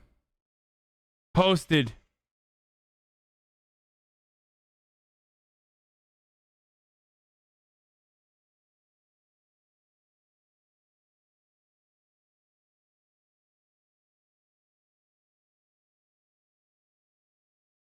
I did it.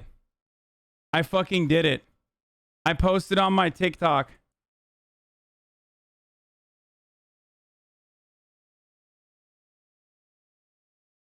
How do I get to it, though, on my computer? I don't know how to get to it. Is it like tiktok.com/@HasanPiker? Is that how you do it?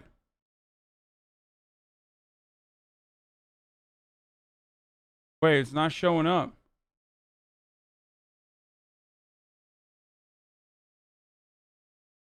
Why is it not showing up? It's showing up on mobile, but it's not showing up on my fucking... Okay. Are you really having the Nintendo guy on? Who the fuck is the Nintendo guy, man?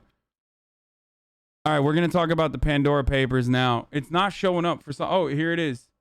Here you go, dude. Couple hours since Facebook went down. And it's new content. You haven't seen it.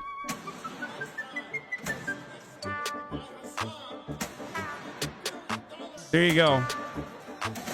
That's how you do it, shit, like... Mark Zuckerberg lost $7 billion over the last couple hours since Facebook went down. This one's kind of mid. It doesn't make sense, but we appreciate the content.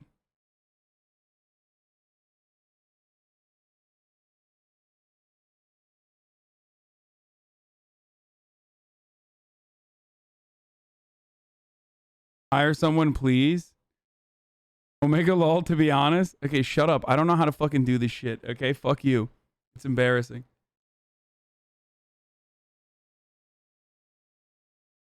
Okay, to be fair though. To be honest, dude. It's Dadaist. Okay? It's art. It's pointless. Also quite dangerous since it's CRT. Wait, what are the dangers? Because I did more. I blew up a CRT fucking TV while it was on, and it fucking absolutely blew the fuck up.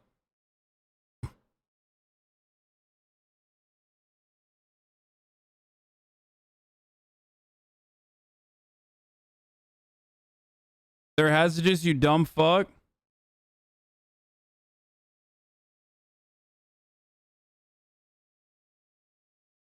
This is my biggest TikTok, dude. Real funny, guys. Okay. I didn't realize that I was looking. Why didn't nobody warn me? That's not funny. It's not funny that you... Real funny, guys. Okay. I didn't realize that I was looking. Why didn't nobody warn me?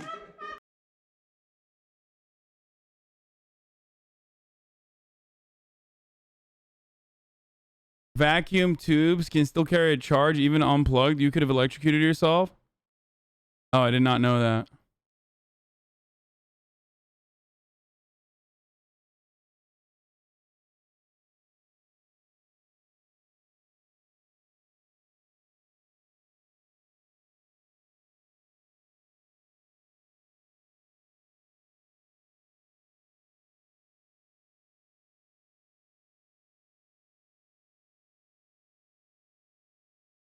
Good call, Hassan. Just go to the China-owned social media website now. Unbelievable. Just as unbelievable as the fact that it's top of the fucking hour. Yeah, it is top of the fucking hour, baby. That's right. You're right. You're correct, chatter. I can't even get mad at you for that, okay? Because it's the truth. And at the top of the hour, there's a 60-second ad break, okay? Yeah, I might not be the best at fucking delivering to you juicy TikToks or whatever the fuck. Lost $7 billion. It says 0 views still. I don't know what's going on. Wait, what the fuck? Why is my... Oh, this shit's annoying. Okay. Dashboard. Turn on.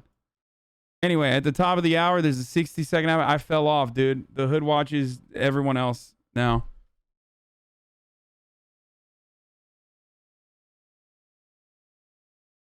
Anyway, if you no longer want to see the ads, you can subscribe.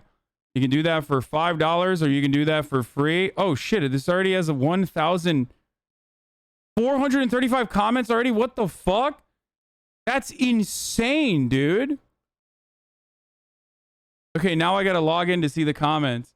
Anyway, if you'd like to no longer see the ads, all you need to do is subscribe. You can do that for $5 or you can do that for free by connecting your Amazon Prime account to your Twitch account. You get one free Prime subscription a month. If you don't want to subscribe, you can also use an ad block or a VPN.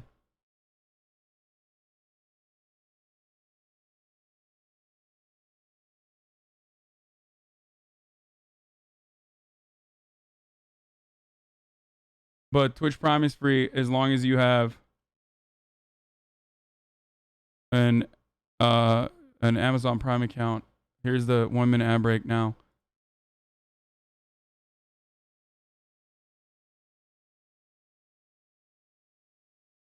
Wait, I can't even log into my TikTok with like. I just did. Okay. Mark Zuckerberg lost. I had to log in with my phone number and shit.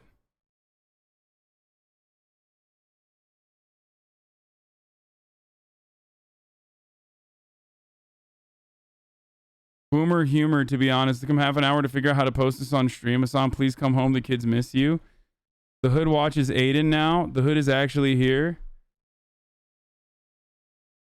Top of the hour ad break now.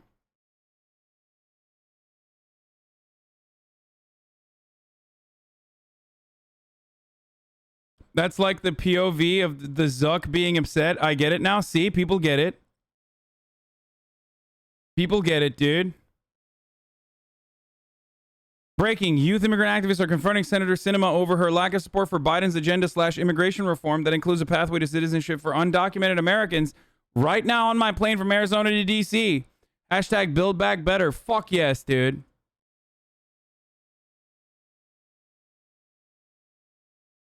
Facebook URL is now for sale. Facebook.com is listed for sale.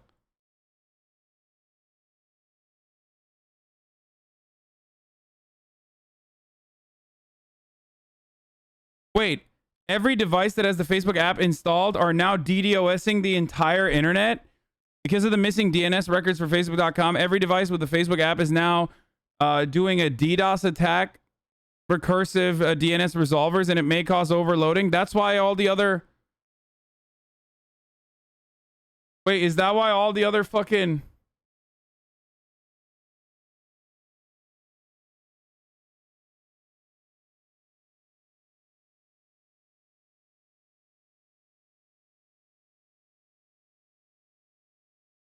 I'm downloading Facebook on every website now, or every phone now. Sinema is getting harassed on a plane to DC right now. Yeah, I saw. Dude, I'll just buy it. I'll buy that fucking domain, dude. I'll be the internet landlord to Facebook. Can you actually buy it, or is that a meme?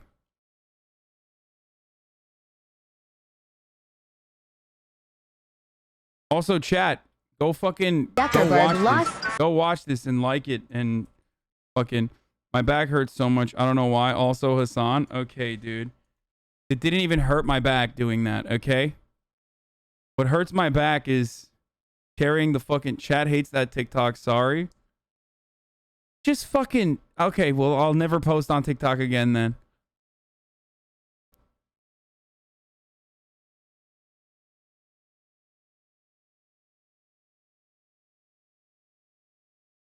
Yeah, like chat is like, oh, the post on TikTok, and then when I fucking do it, you're like, oh, not like that. That sucks. Well, okay, then I won't.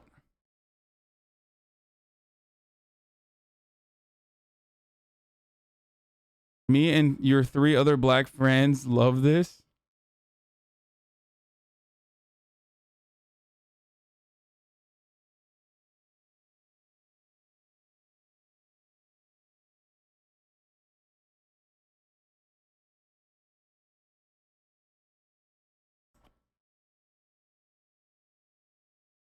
Forced posting?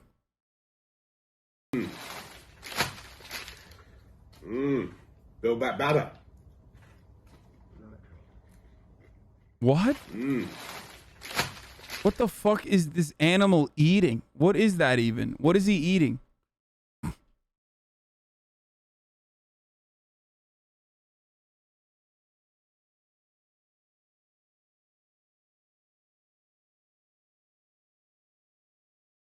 Is that fish and chips?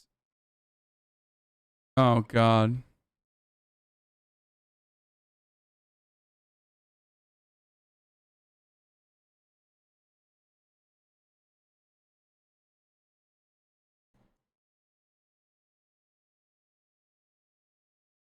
That is ban food off Twitter. Time for an era to come to an end of food posting. It's fish and chips, you muppet. All right, I'm a fucking muppet, yeah? CNBC published an article about students supposedly withdrawing from college because their schools implemented vaccine mandates, but they didn't mention that one of the two students they interviewed is a right-wing activist and the state chairman of the Young Americans for Liberty. Facing COVID vaccine mandates, some students are withdrawing from college. Good. Fuck them.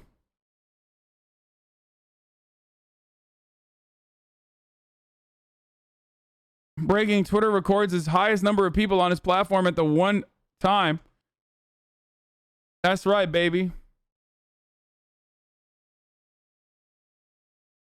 The funniest part about like the Facebook shit was the hyper focus on the January 6th riots. Like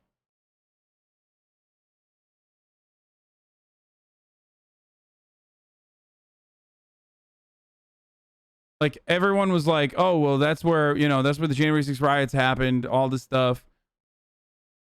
All right, I want to watch this. I want to see this, by the way. I want to see what this fucking little chode dick that said that they're withdrawing from campus Gupta, we appreciate that insight. Thanks for being here tonight. Well, now to a study that can answer an urgent question that many of us have. Do vaccinated people still need to wear a face covering? Right now, health officials say it is college students. The results could shape the future guidelines for all vaccinated Americans. CNBC's Meg Terrell now with the details of this new study. Hey, Meg. Hey, Frank. Well, it's a study they're calling Prevent COVID U, and it aims to enroll participants at 22 universities across the country using Moderna's vaccine. So why college students? Well, they live close together, they interact more, and have higher rates of infection, though relatively lower rates of severe disease. The plan, vaccinate 6,000 volunteers immediately and another group of 6,000 4 months later. They'll all be asked to answer 4 months later. They'll all be asked to answer questions on What just happened? An app and swab their noses every day. But the study is not just following those 12,000 people. Additionally, about 25,000 people will be identified as their close contacts, and they too will be asked to provide samples. Dr. Fauci says this is how they aim to measure the vaccine's impact on transmission. The next 5 or so months. Okay, this doesn't have the fucking kids. Oh, the same fuckers that are leaving because the vaccine are the same fucks that are horny for being hazed and abused by frats. I mean, yeah. This has nothing to do with the fucking kids.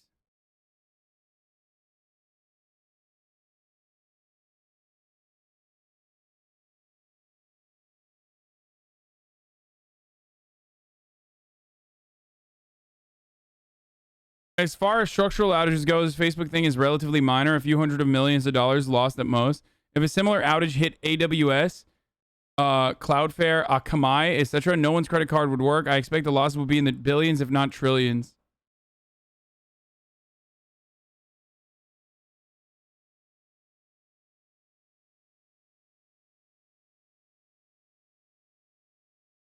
Mark Zuckerberg today. Wait, what is this? Suing you. I'm suing you. You saw me crying in the parking lot of the gas station yesterday. You said, uh-oh, look at that crybaby. You didn't know you were making fun of the best lawyer in Newark. Wait a second. I'm sorry, what? Newark is in New Jersey, and New Jersey is right next to New York. Newark and New York? We're supposed to just be like, okay. Who do you think you are? Who do you think we are? Oh, yeah, I'm from Ohio. Oh, what part? Indiana? Shut up. I feel like National Treasure right now. I feel like National Treasure Nick Cage. You think I'm gonna let this go? I am bipolar. Yeah, boys can be bipolar now, too. I'm coming for you, Newark, and hell's coming with me.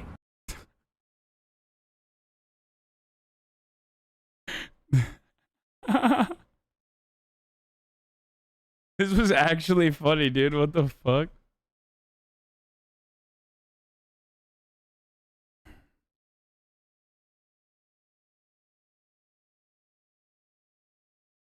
Y'all have the same glasses? Fuck yeah, we do, bro. It's the glasses of patriots.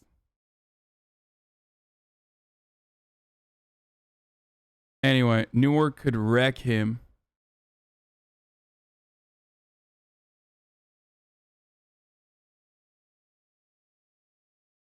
Where's the Nintendo guy? Dude, what is this meme, dude? Are there like dumbasses in some fucking Discord somewhere being like, where's the Nintendo guy? Who's the Nintendo guy? Like what? Like what's the fucking meme? I don't get it.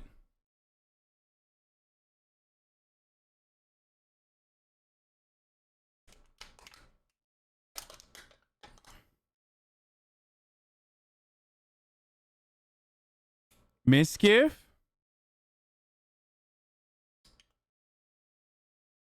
Squid Game mistranslated the anti-capitalist dialogue? Wait, really? Squid Game subtitles changed the meaning of Netflix show? Wait, this might be spoilers. I can't watch this. The one you said you'd bring on yesterday? I never said I'd bring on a Nintendo guy. Okay. Hog rioters are back, baby. And apparently, hog rioters in New York were marching against vaccine mandates. And they decided to wreck a COVID-19 testing site. Boo, we don't want to know if we have COVID. Fuck you, dude. Like, imagine. It's like... It's not like they're fucking vaccinating there, dude. I mean, that would be psychotic if they did that at a vaccination site, too. But they're not even fucking vaccinating there. They're just testing motherfuckers. So basically, all you're doing is saying, like, I don't even want to be tested for COVID. Fuck you. Like, it's so... It's peak psychotic.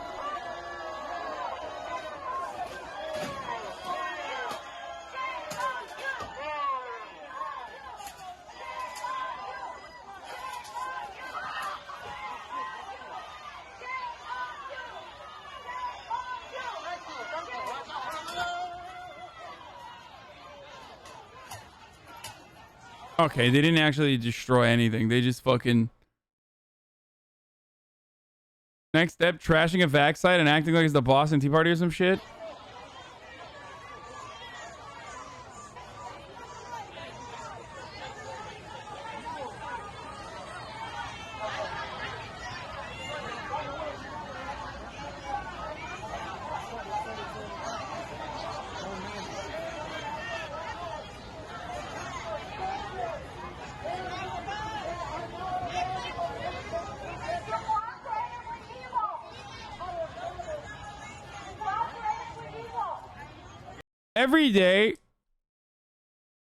Every day I get closer and closer to polemism. Like, no meme, no joke, no cap. Like, the more I see motherfuckers like this, the more I'm like, maybe rehabilitation does not work. Hogs have a lot of time on their hands now that they can't go on Facebook and fucking, you know, talk to like-minded psychos. So this is how they're fucking letting out their frustrations, I guess.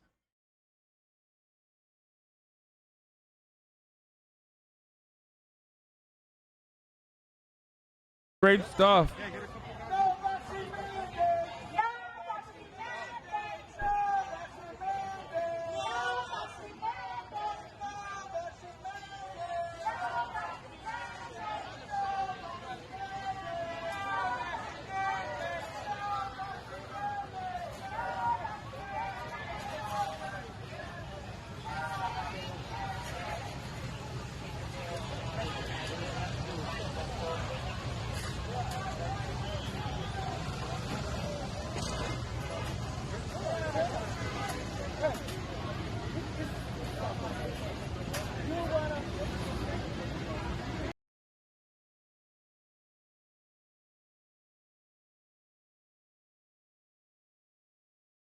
Wait, what? Is this for real? Am I insane, or did I see a J Schlatt plushie in the Squid Game first episode? No. No fucking shot. Are you serious? It is Photoshop, right? It's the first episode. Shut the fuck up.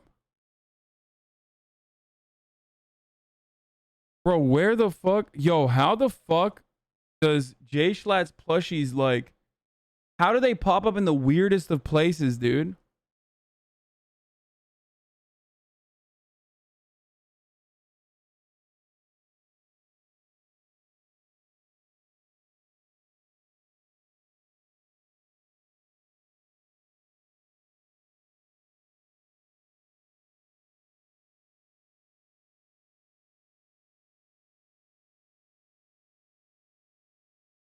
Anti-vaccine rally in the Cosmopolitan in Vegas. What?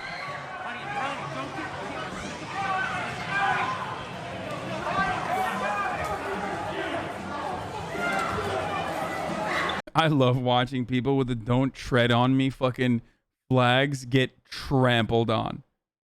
Like, absolutely fucking trampled on, dude. Just completely and entirely. It's so funny. Unironically getting trampled on as you fly your "don't trample on me" getting treaded on.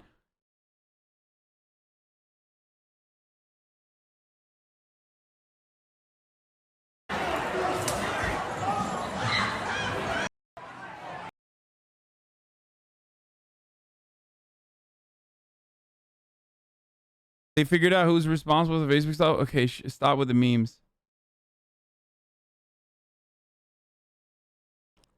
Yeah, being trampled on by private security.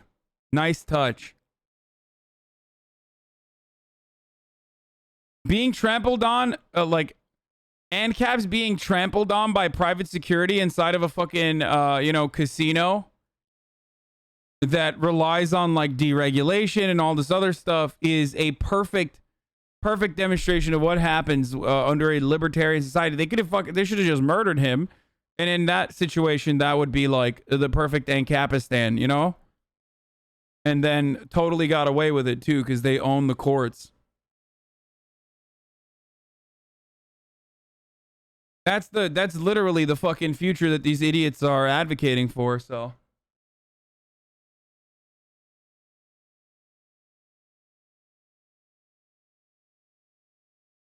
Yeah, I already saw this. We talked about Sen Sinema being confronted in the bathroom yesterday. We talked about the Facebook whistleblower. All right, let's get the Pandora Papers, folks. That's right, Panama Papers 2 Electric Boogaloo. Time to talk about Pandora Papers. Yet another fucking instance where the wealthy are offshoring their profound amounts of wealth, hiding their assets in these shady banks.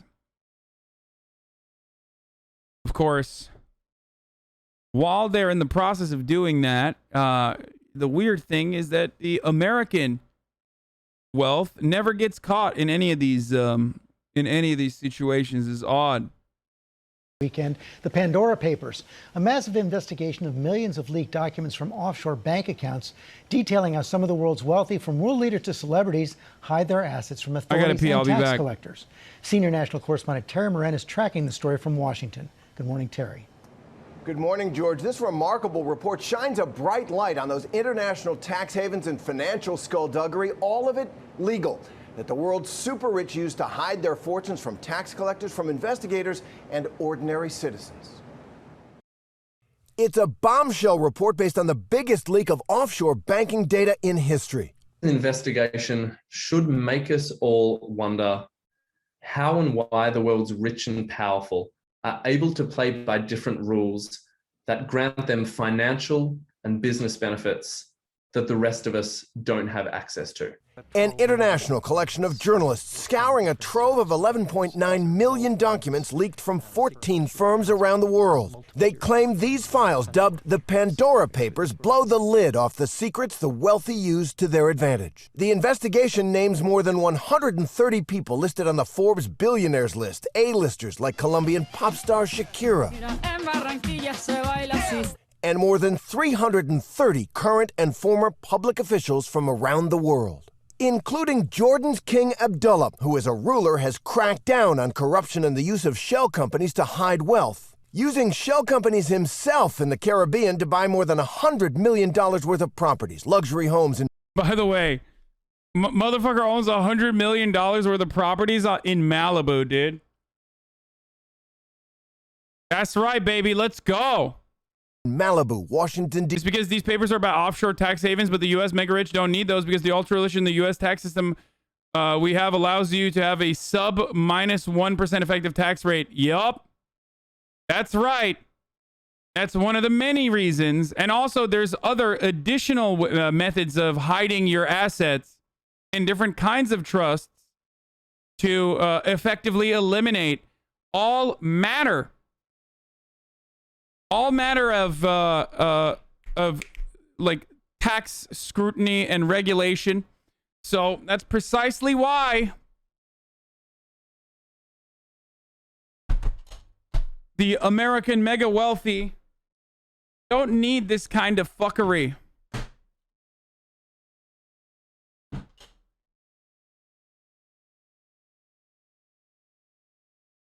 And then you have me hiding his assets in $3 million mansions. That's right. D.C. and London. The royal palace in Jordan saying in a statement the properties were bought with Abdullah's personal money, not public funds, and kept secret out of security concerns. And the alleged mistress of Vladimir Putin, the president of Russia, said to be from a humble background, Svetlana Krivonogi reportedly acquired an apartment building in Monaco worth over $4 million just after alleged... I mean, the funny thing about Putin is that, like, every time this shit comes out, which is also partially why I think, like, some of this information is, like, maybe low-key backed a little bit by, you know, the American State Department revealing some of this information. Because, like, every time this happens, Vladimir Putin's best friend and his pianist instructor has $150 million in assets that were uncovered in the Panama Papers. And you're like, what? Like, Vladimir Putin's best friend who happens to be a famous pianist? Like, what is going on? And it's always like, that's so weird that all of Putin's best friends have like an ungodly amount of assets that they've like that they've parked in these offshore banks. You're such a conspiracy theory, Andy. I personally don't think that any sort of fucking genuine harm to material power or its influence or to capital, like to those who own a profound amount of capital or their interests would ever occur without America's go-ahead.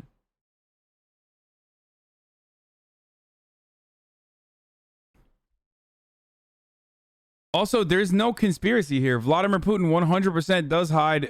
He's one of the richest. He's one of the fucking richest people on the fucking planet. And all of his homies have like billions of dollars for some weird reason. So it's not exactly a conspiracy theory. That stuff is like actually, that stuff is just actually normal and real, and you're watching it currently. Giving birth to Putin's daughter, now a teenager, who Russian investigative sites report strongly resembles Putin. A Kremlin spokesman did not respond to a request for comment submitted by international journalists. According to the documents, many of the bank accounts used were registered in well-known offshore havens, the British Virgin Islands, Hong Kong, and Belize.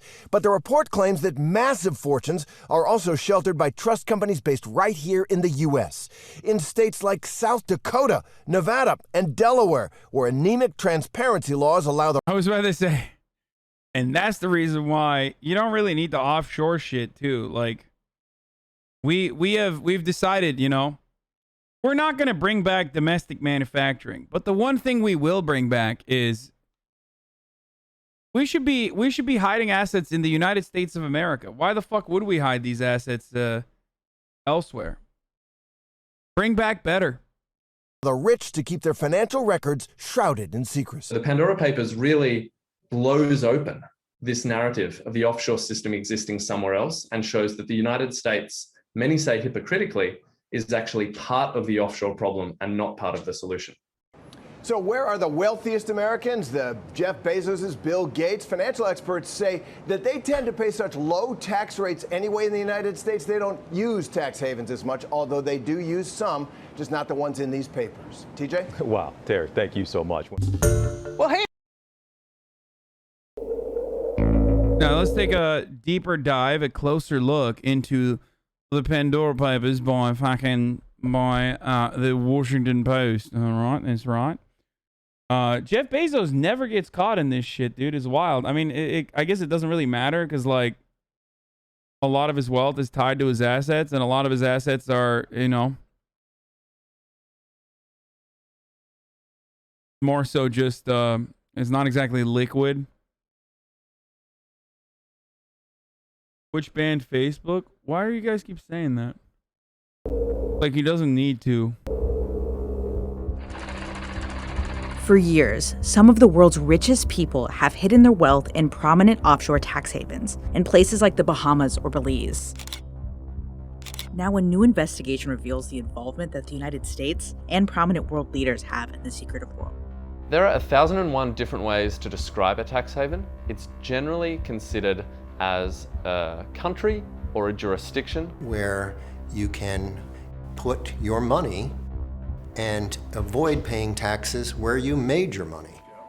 A team of reporters from the International Consortium of Investigative Journalists, The Washington Post, and hundreds of reporters around the world unearthed secrets from millions of documents. The Pandora Papers show how the ultra-rich... By the way, the last time this shit happened, the main person who cracked this in the Panama Papers was murdered by a car bomb.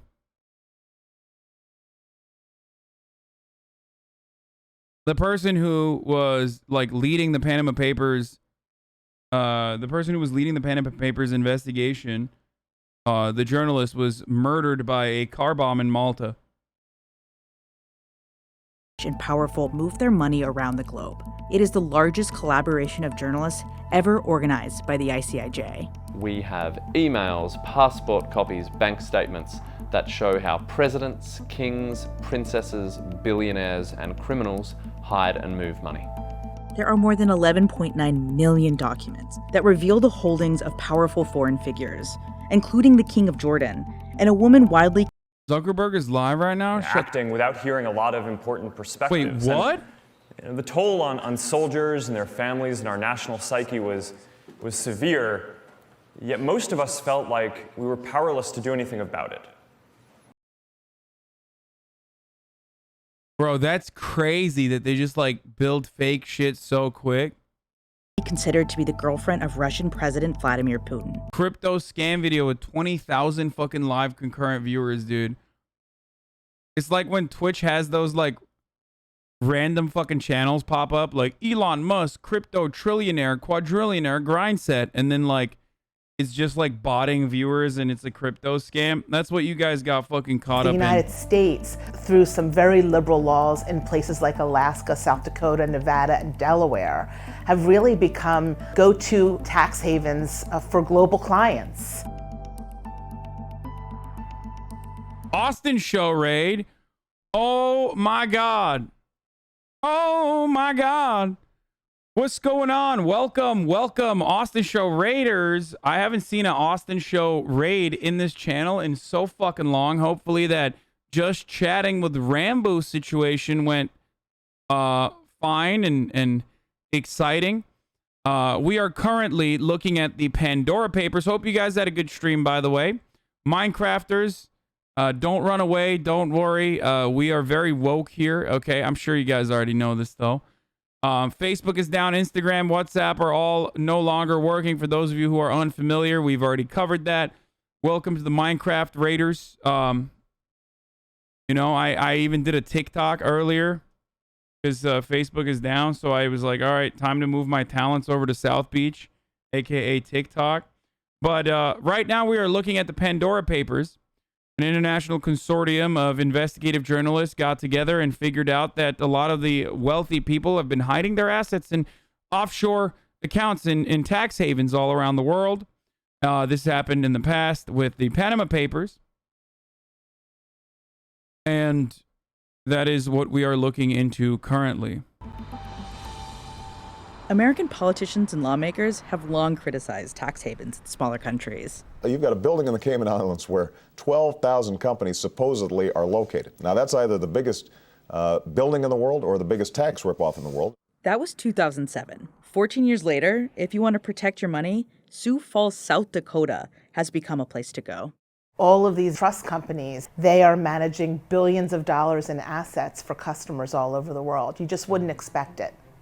This building, which is in the city's downtown, now houses close to $100 billion in assets from foreign millionaires and billionaires, including some who have been accused in their home countries of fraud, bribery, human rights abuses, and other wrongdoings, either personally or through their companies. Like Horst Happel, an orange juice industrialist from Brazil, In 2016, Happel and others paid an $88 million settlement to the Brazilian government for allegedly colluding to underpay local farmers. He set up a trust in the Midwestern state in 2017. So did the family of Carlos Morales Troncoso, the former vice president of the Dominican Republic who ran... This is cool, man. We're just like, why are we letting the Cayman Islands make money off this offshoring when we could do it ourselves, baby? We got some artisanal, ethical, domestically manufactured offshoring happening inshore. That's right. I'm calling it inshoring. No shore to be seen in South Dakota. Central Romana, a sugar company accused of human rights abuses. Morales set up his trust in the Bahamas, and after his death, it was transferred to South Dakota for the benefit of his daughters. His daughters, through an attorney, said they have never been involved in Central Romana's operations. And after this, we'll head to South Dakota Trust Company and tick them off one by one. Okay. South Dakota is one of a handful of states with some of the most liberal regulations for offshore accounts in the world. This is a state that hasn't been traditionally wealthy, and so when lawyers proposed to lawmakers in South Dakota to change legislation. Big words my little gay brain can't. Oh my God, dude.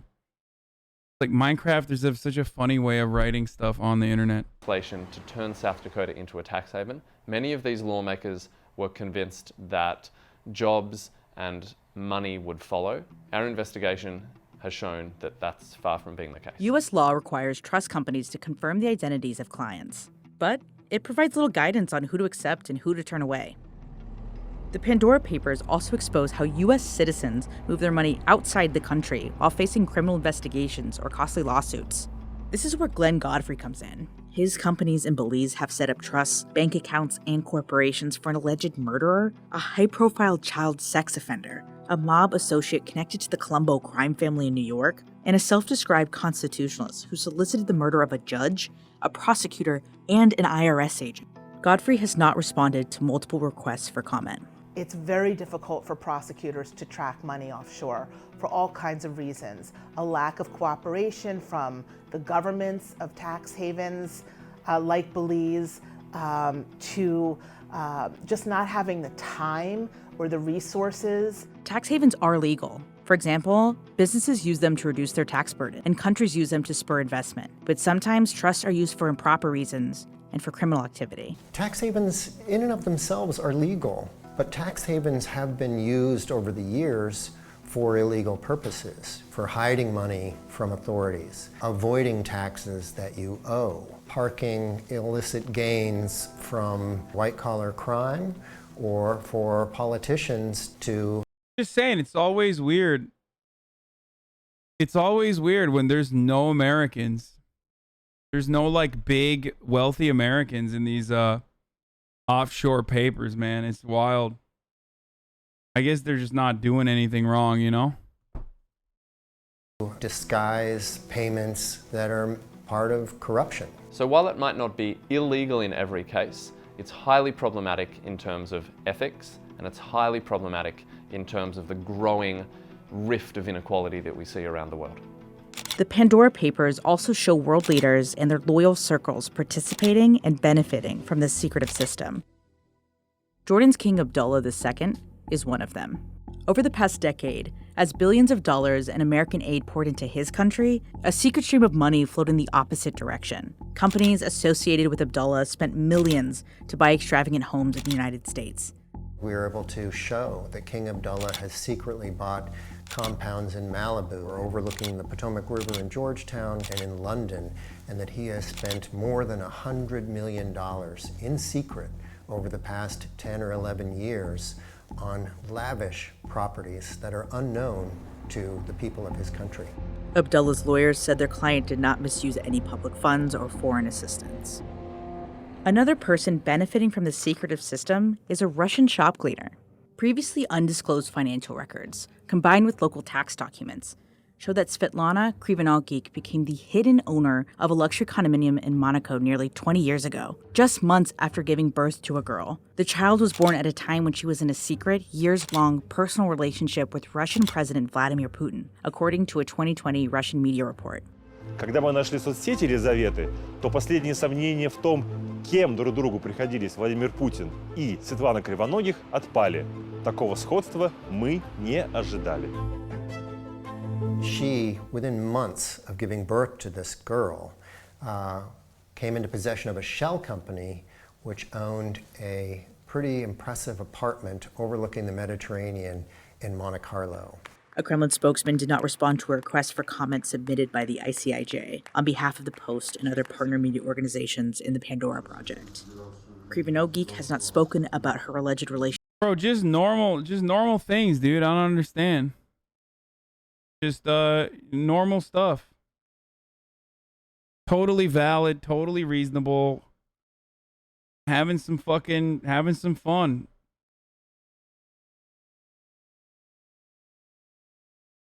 Having a shell company, like, what's up? Relationship with Putin. My man fucks. They really want to keep Putin down. They don't want him to fuck. He's too sexy.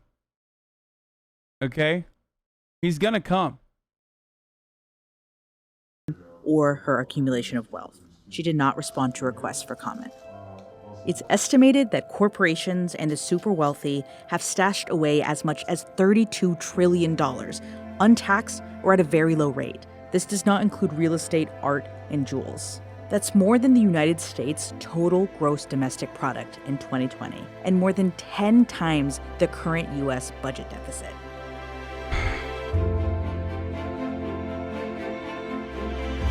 I wonder why there's no U.S. politicians who are in the papers. Ukraine has the highest number of politicians named in the Pandora Papers among the hundreds of politicians and public officials from 91 countries. Not one single person from the United States. Interesting. Yeah, it's so weird. It's so strange. I wonder what that's about.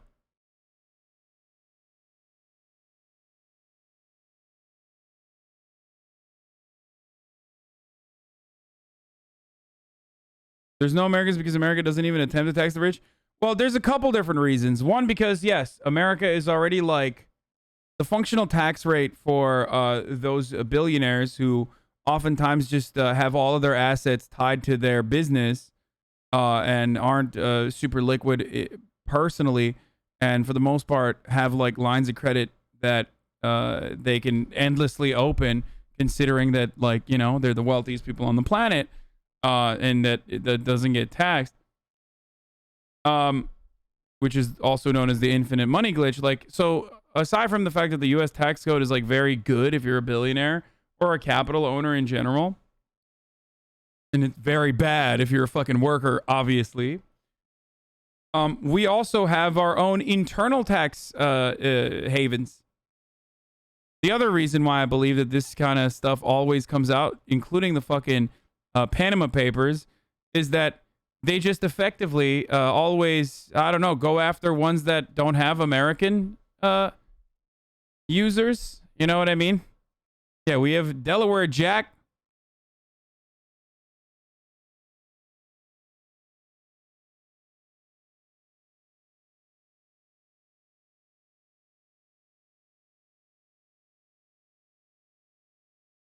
How do you approach someone who thinks anything negative about Putin is just propaganda? I'm literally asking for a misinformed friend. What? Dude, I don't even know what to tell you about that. What do they think? Like Putin is a fucking good leader or some shit? What are they, psychotic?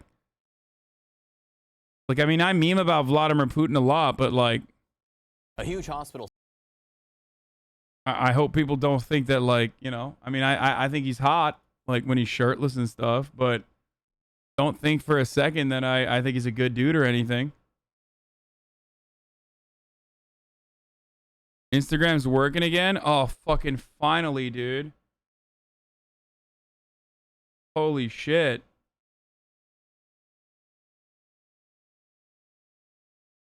Wait, are you sure?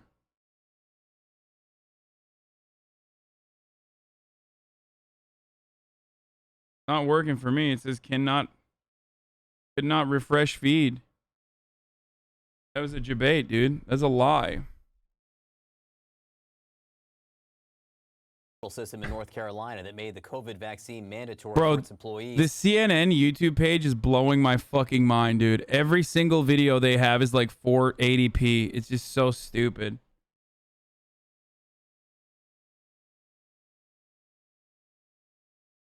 says 99% complied. 99%.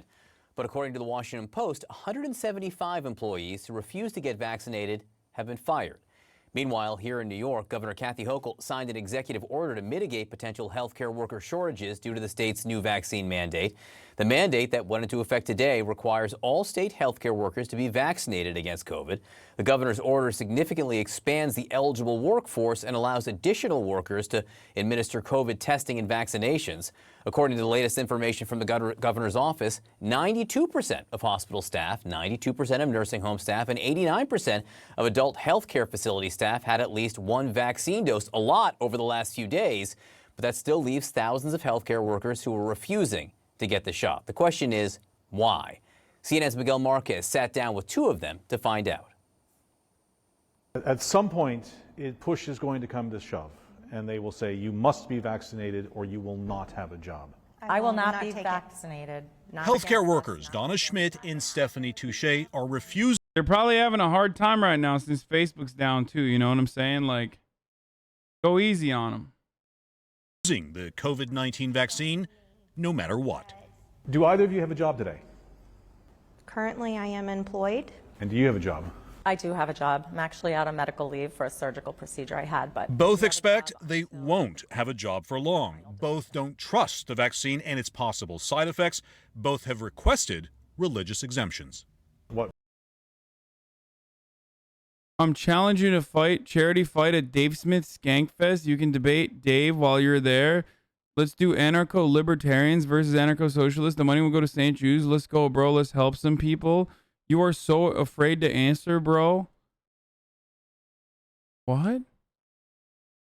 Dude, what the fuck is wrong with these weirdo fucking libertarians, dude?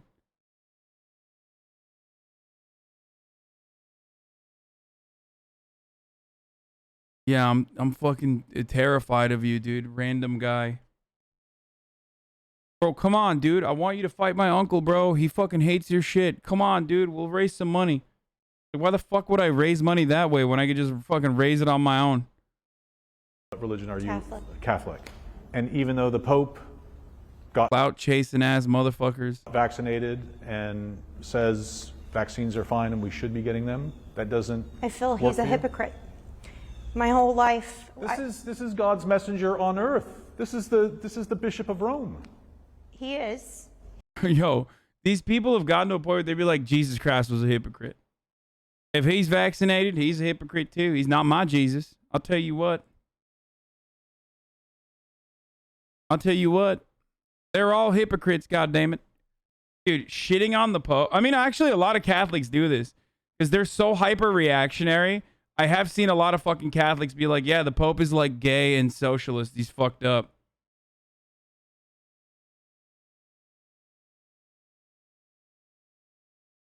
I think I can see shit now on my Instagram.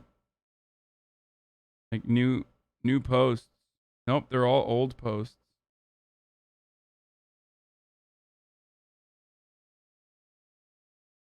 Yeah, my Instagram's still not working. He was elected to that position. However, he's not abiding by the Bible. Both say they'd gladly test for COVID on a weekly basis instead of getting the vaccine. That's not enough for the state of New York. You need to be assured that the person taking care of you is not going to give COVID to you or your newborn. Donna T-Pain's grandma got COVID. She's 96 years old. T-Pain's grandma got COVID from her nurse, dude. Nuts. Yeah. Donna Schmidt works in a neonatal ICU. Do you worry about giving something, COVID or anything else even, to a child that's in your care? No, because we're all required. My 97-year-old grandma is in the hospital alone with COVID that she got from her fucking nurse. What the fuck is wrong with people, man? Please, y'all, just explain this to me. Just help end this shit, please, people.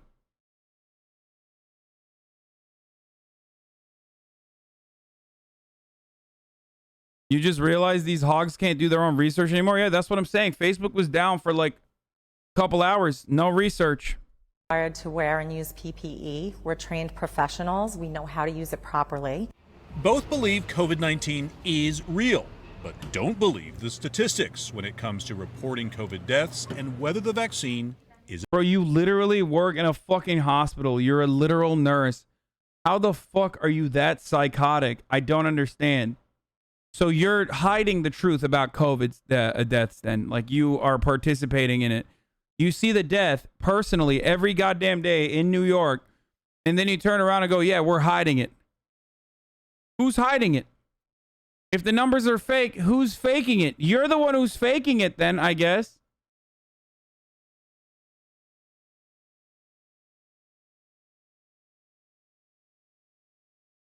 I don't know how to get the vaccine. My parents are anti-vax and I'm only 16. What do I do? Most states allow you to, there's resources called vaccine.org. If you go to vaccine, right? Chat. Vaccine.org. If you go there, there are tools and resources to show you the consent laws by state that allow you to fucking overrule your dumbass anti-vax parents and their fucking dumbass anti-vax points of view. Okay? I was gonna post like a fucking fat like Instagram photo this morning too. I was like ready for it, which is why I'm extra bummed that I wasn't able to do it. I'm seeing other people's posts that are like from 2 days ago and stuff. It's not up yet for, I think Instagram's not back in California, I guess, because like, or all parts of it are not back because I can't post still.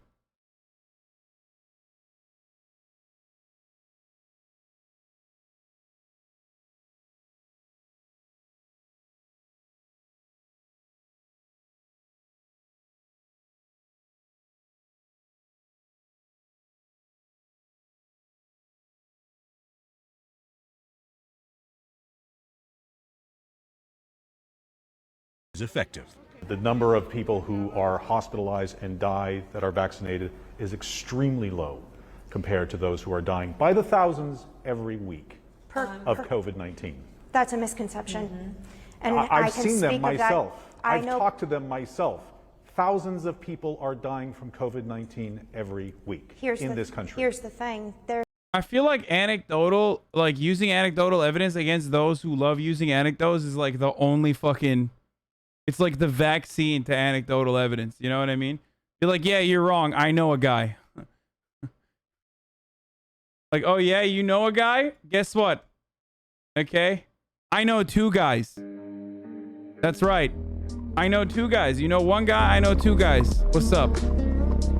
I talk to literally hundreds of people every day. I know more guys than you. You know less guys than me. That means I win. That's right. I win this argument now, idiot. There's several hundreds of thousands of people that were put on hospice 5 months before COVID came. They had brain tumors, they had lung cancer, they had COPD, they had other illnesses, and yet on their actual death certificate, they deemed it that it was per COVID. You can't even accept that the vaccines work? Bro, you're a nurse, dude. I mean, I'm gonna be honest with you. I'm glad that she doesn't have a job anymore. Like, that person is literally too fucking stupid to be a nurse, bro. I don't feel safe about that person taking care of my fucking family members and shit. Like, yeah, that's good. Yeah, I mean, GG's. Seriously. Like, I love big nurses. You guys know this. I'm a big fan of big nurses. They are big Bernie Sanders supporters. But, like, these nurses, not a fan, okay? If you're fucking anti-vaxxer nurse and you're, like, unironically believing the propaganda instead of the information right in front of your fucking eyes as you work every goddamn day, I don't know what to tell you. Like, you literally lack the processing power and the capability to operate. Like, you're just not.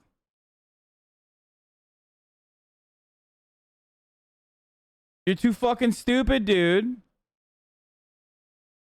You're too stupid to be a nurse. Okay?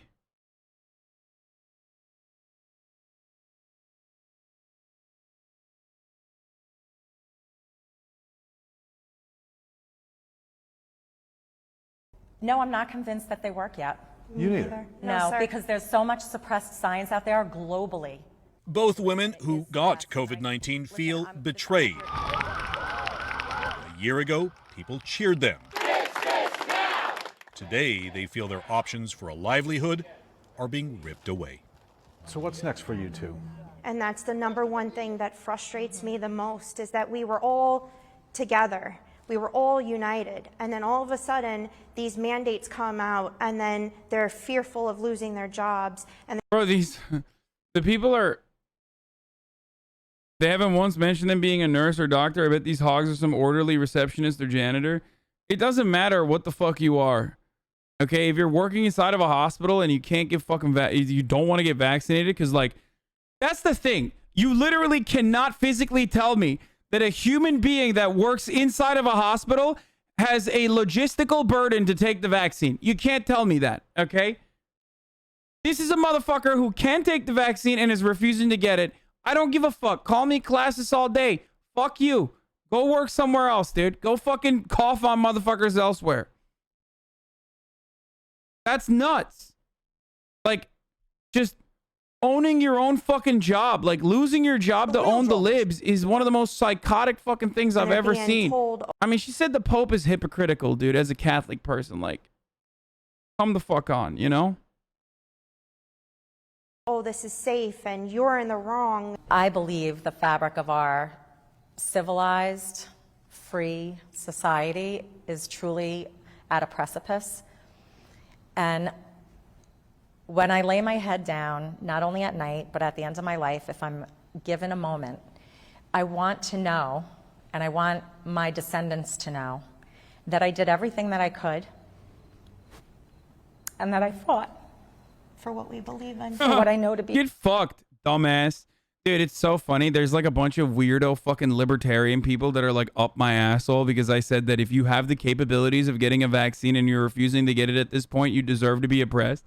And they're like, black people are fucking not getting the vaccine. Hasan is saying that, like, so much for the fucking tolerant left. Like, black people are not getting the vaccine. He's so racist, like, blah, blah, blah. And it's like, dude, first of all, I don't give a fuck, okay? There are plenty of black hogs as well. It's not like, I'm not one of those dumbass fucking radlibs who's like, oh my God, no, don't ever say anything bad. Like, oh no, like, no, there are conservative and anti-vaxxer black people as well. I don't do that fucking whole, like, you know, the soft bigotry of low expectations shit here. Okay. So that's one. And two, I literally specified, if you have the capabilities of getting the vaccine, if it's not a logistical burden for you, and for many people it is, right? And that should be eliminated first and foremost. But if you're literally fucking not getting it, I don't give a fuck what your background is. I don't care. That's nuts. It's nuts for me to be like, actually, we shouldn't get upset at black people that are spreading COVID misinformation and are anti-vaxxers. Like, I don't give a shit, dude. That's nuts. Be true and right.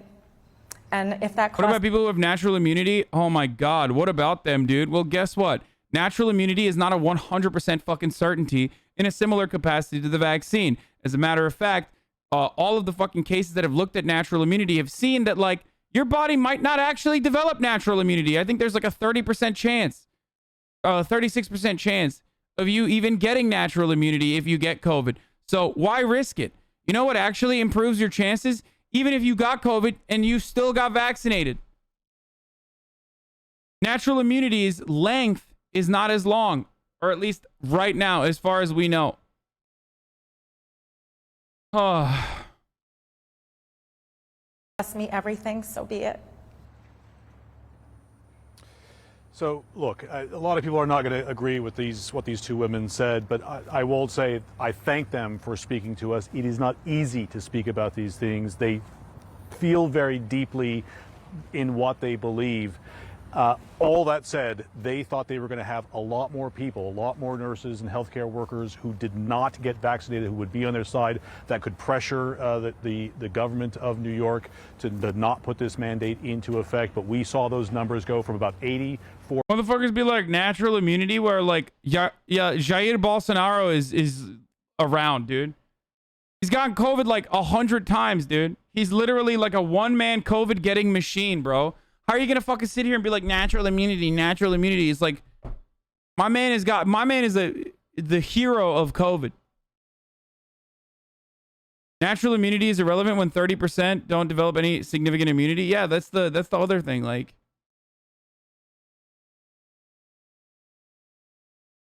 COVID needs a Bolsonaro vaccine. Yeah. He's so fucking good, dude. He's so good at getting COVID. It's nuts. No one has been better at getting COVID than fucking Bolsonaro. There's one thing you have to admit. It is that Bolsonaro is #1 at getting COVID. The most COVID getting ass. Natural immunity. Natural immunity. That's great, dude.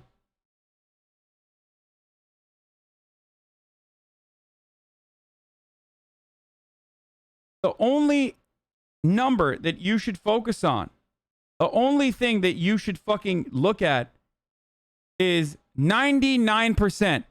What is that? Oh, that's right. The percentage of people who are dying of COVID that are unvaccinated. 99% of people that are dying of COVID are unvaccinated. What more information do you need, dude? That is such a psychotic fucking...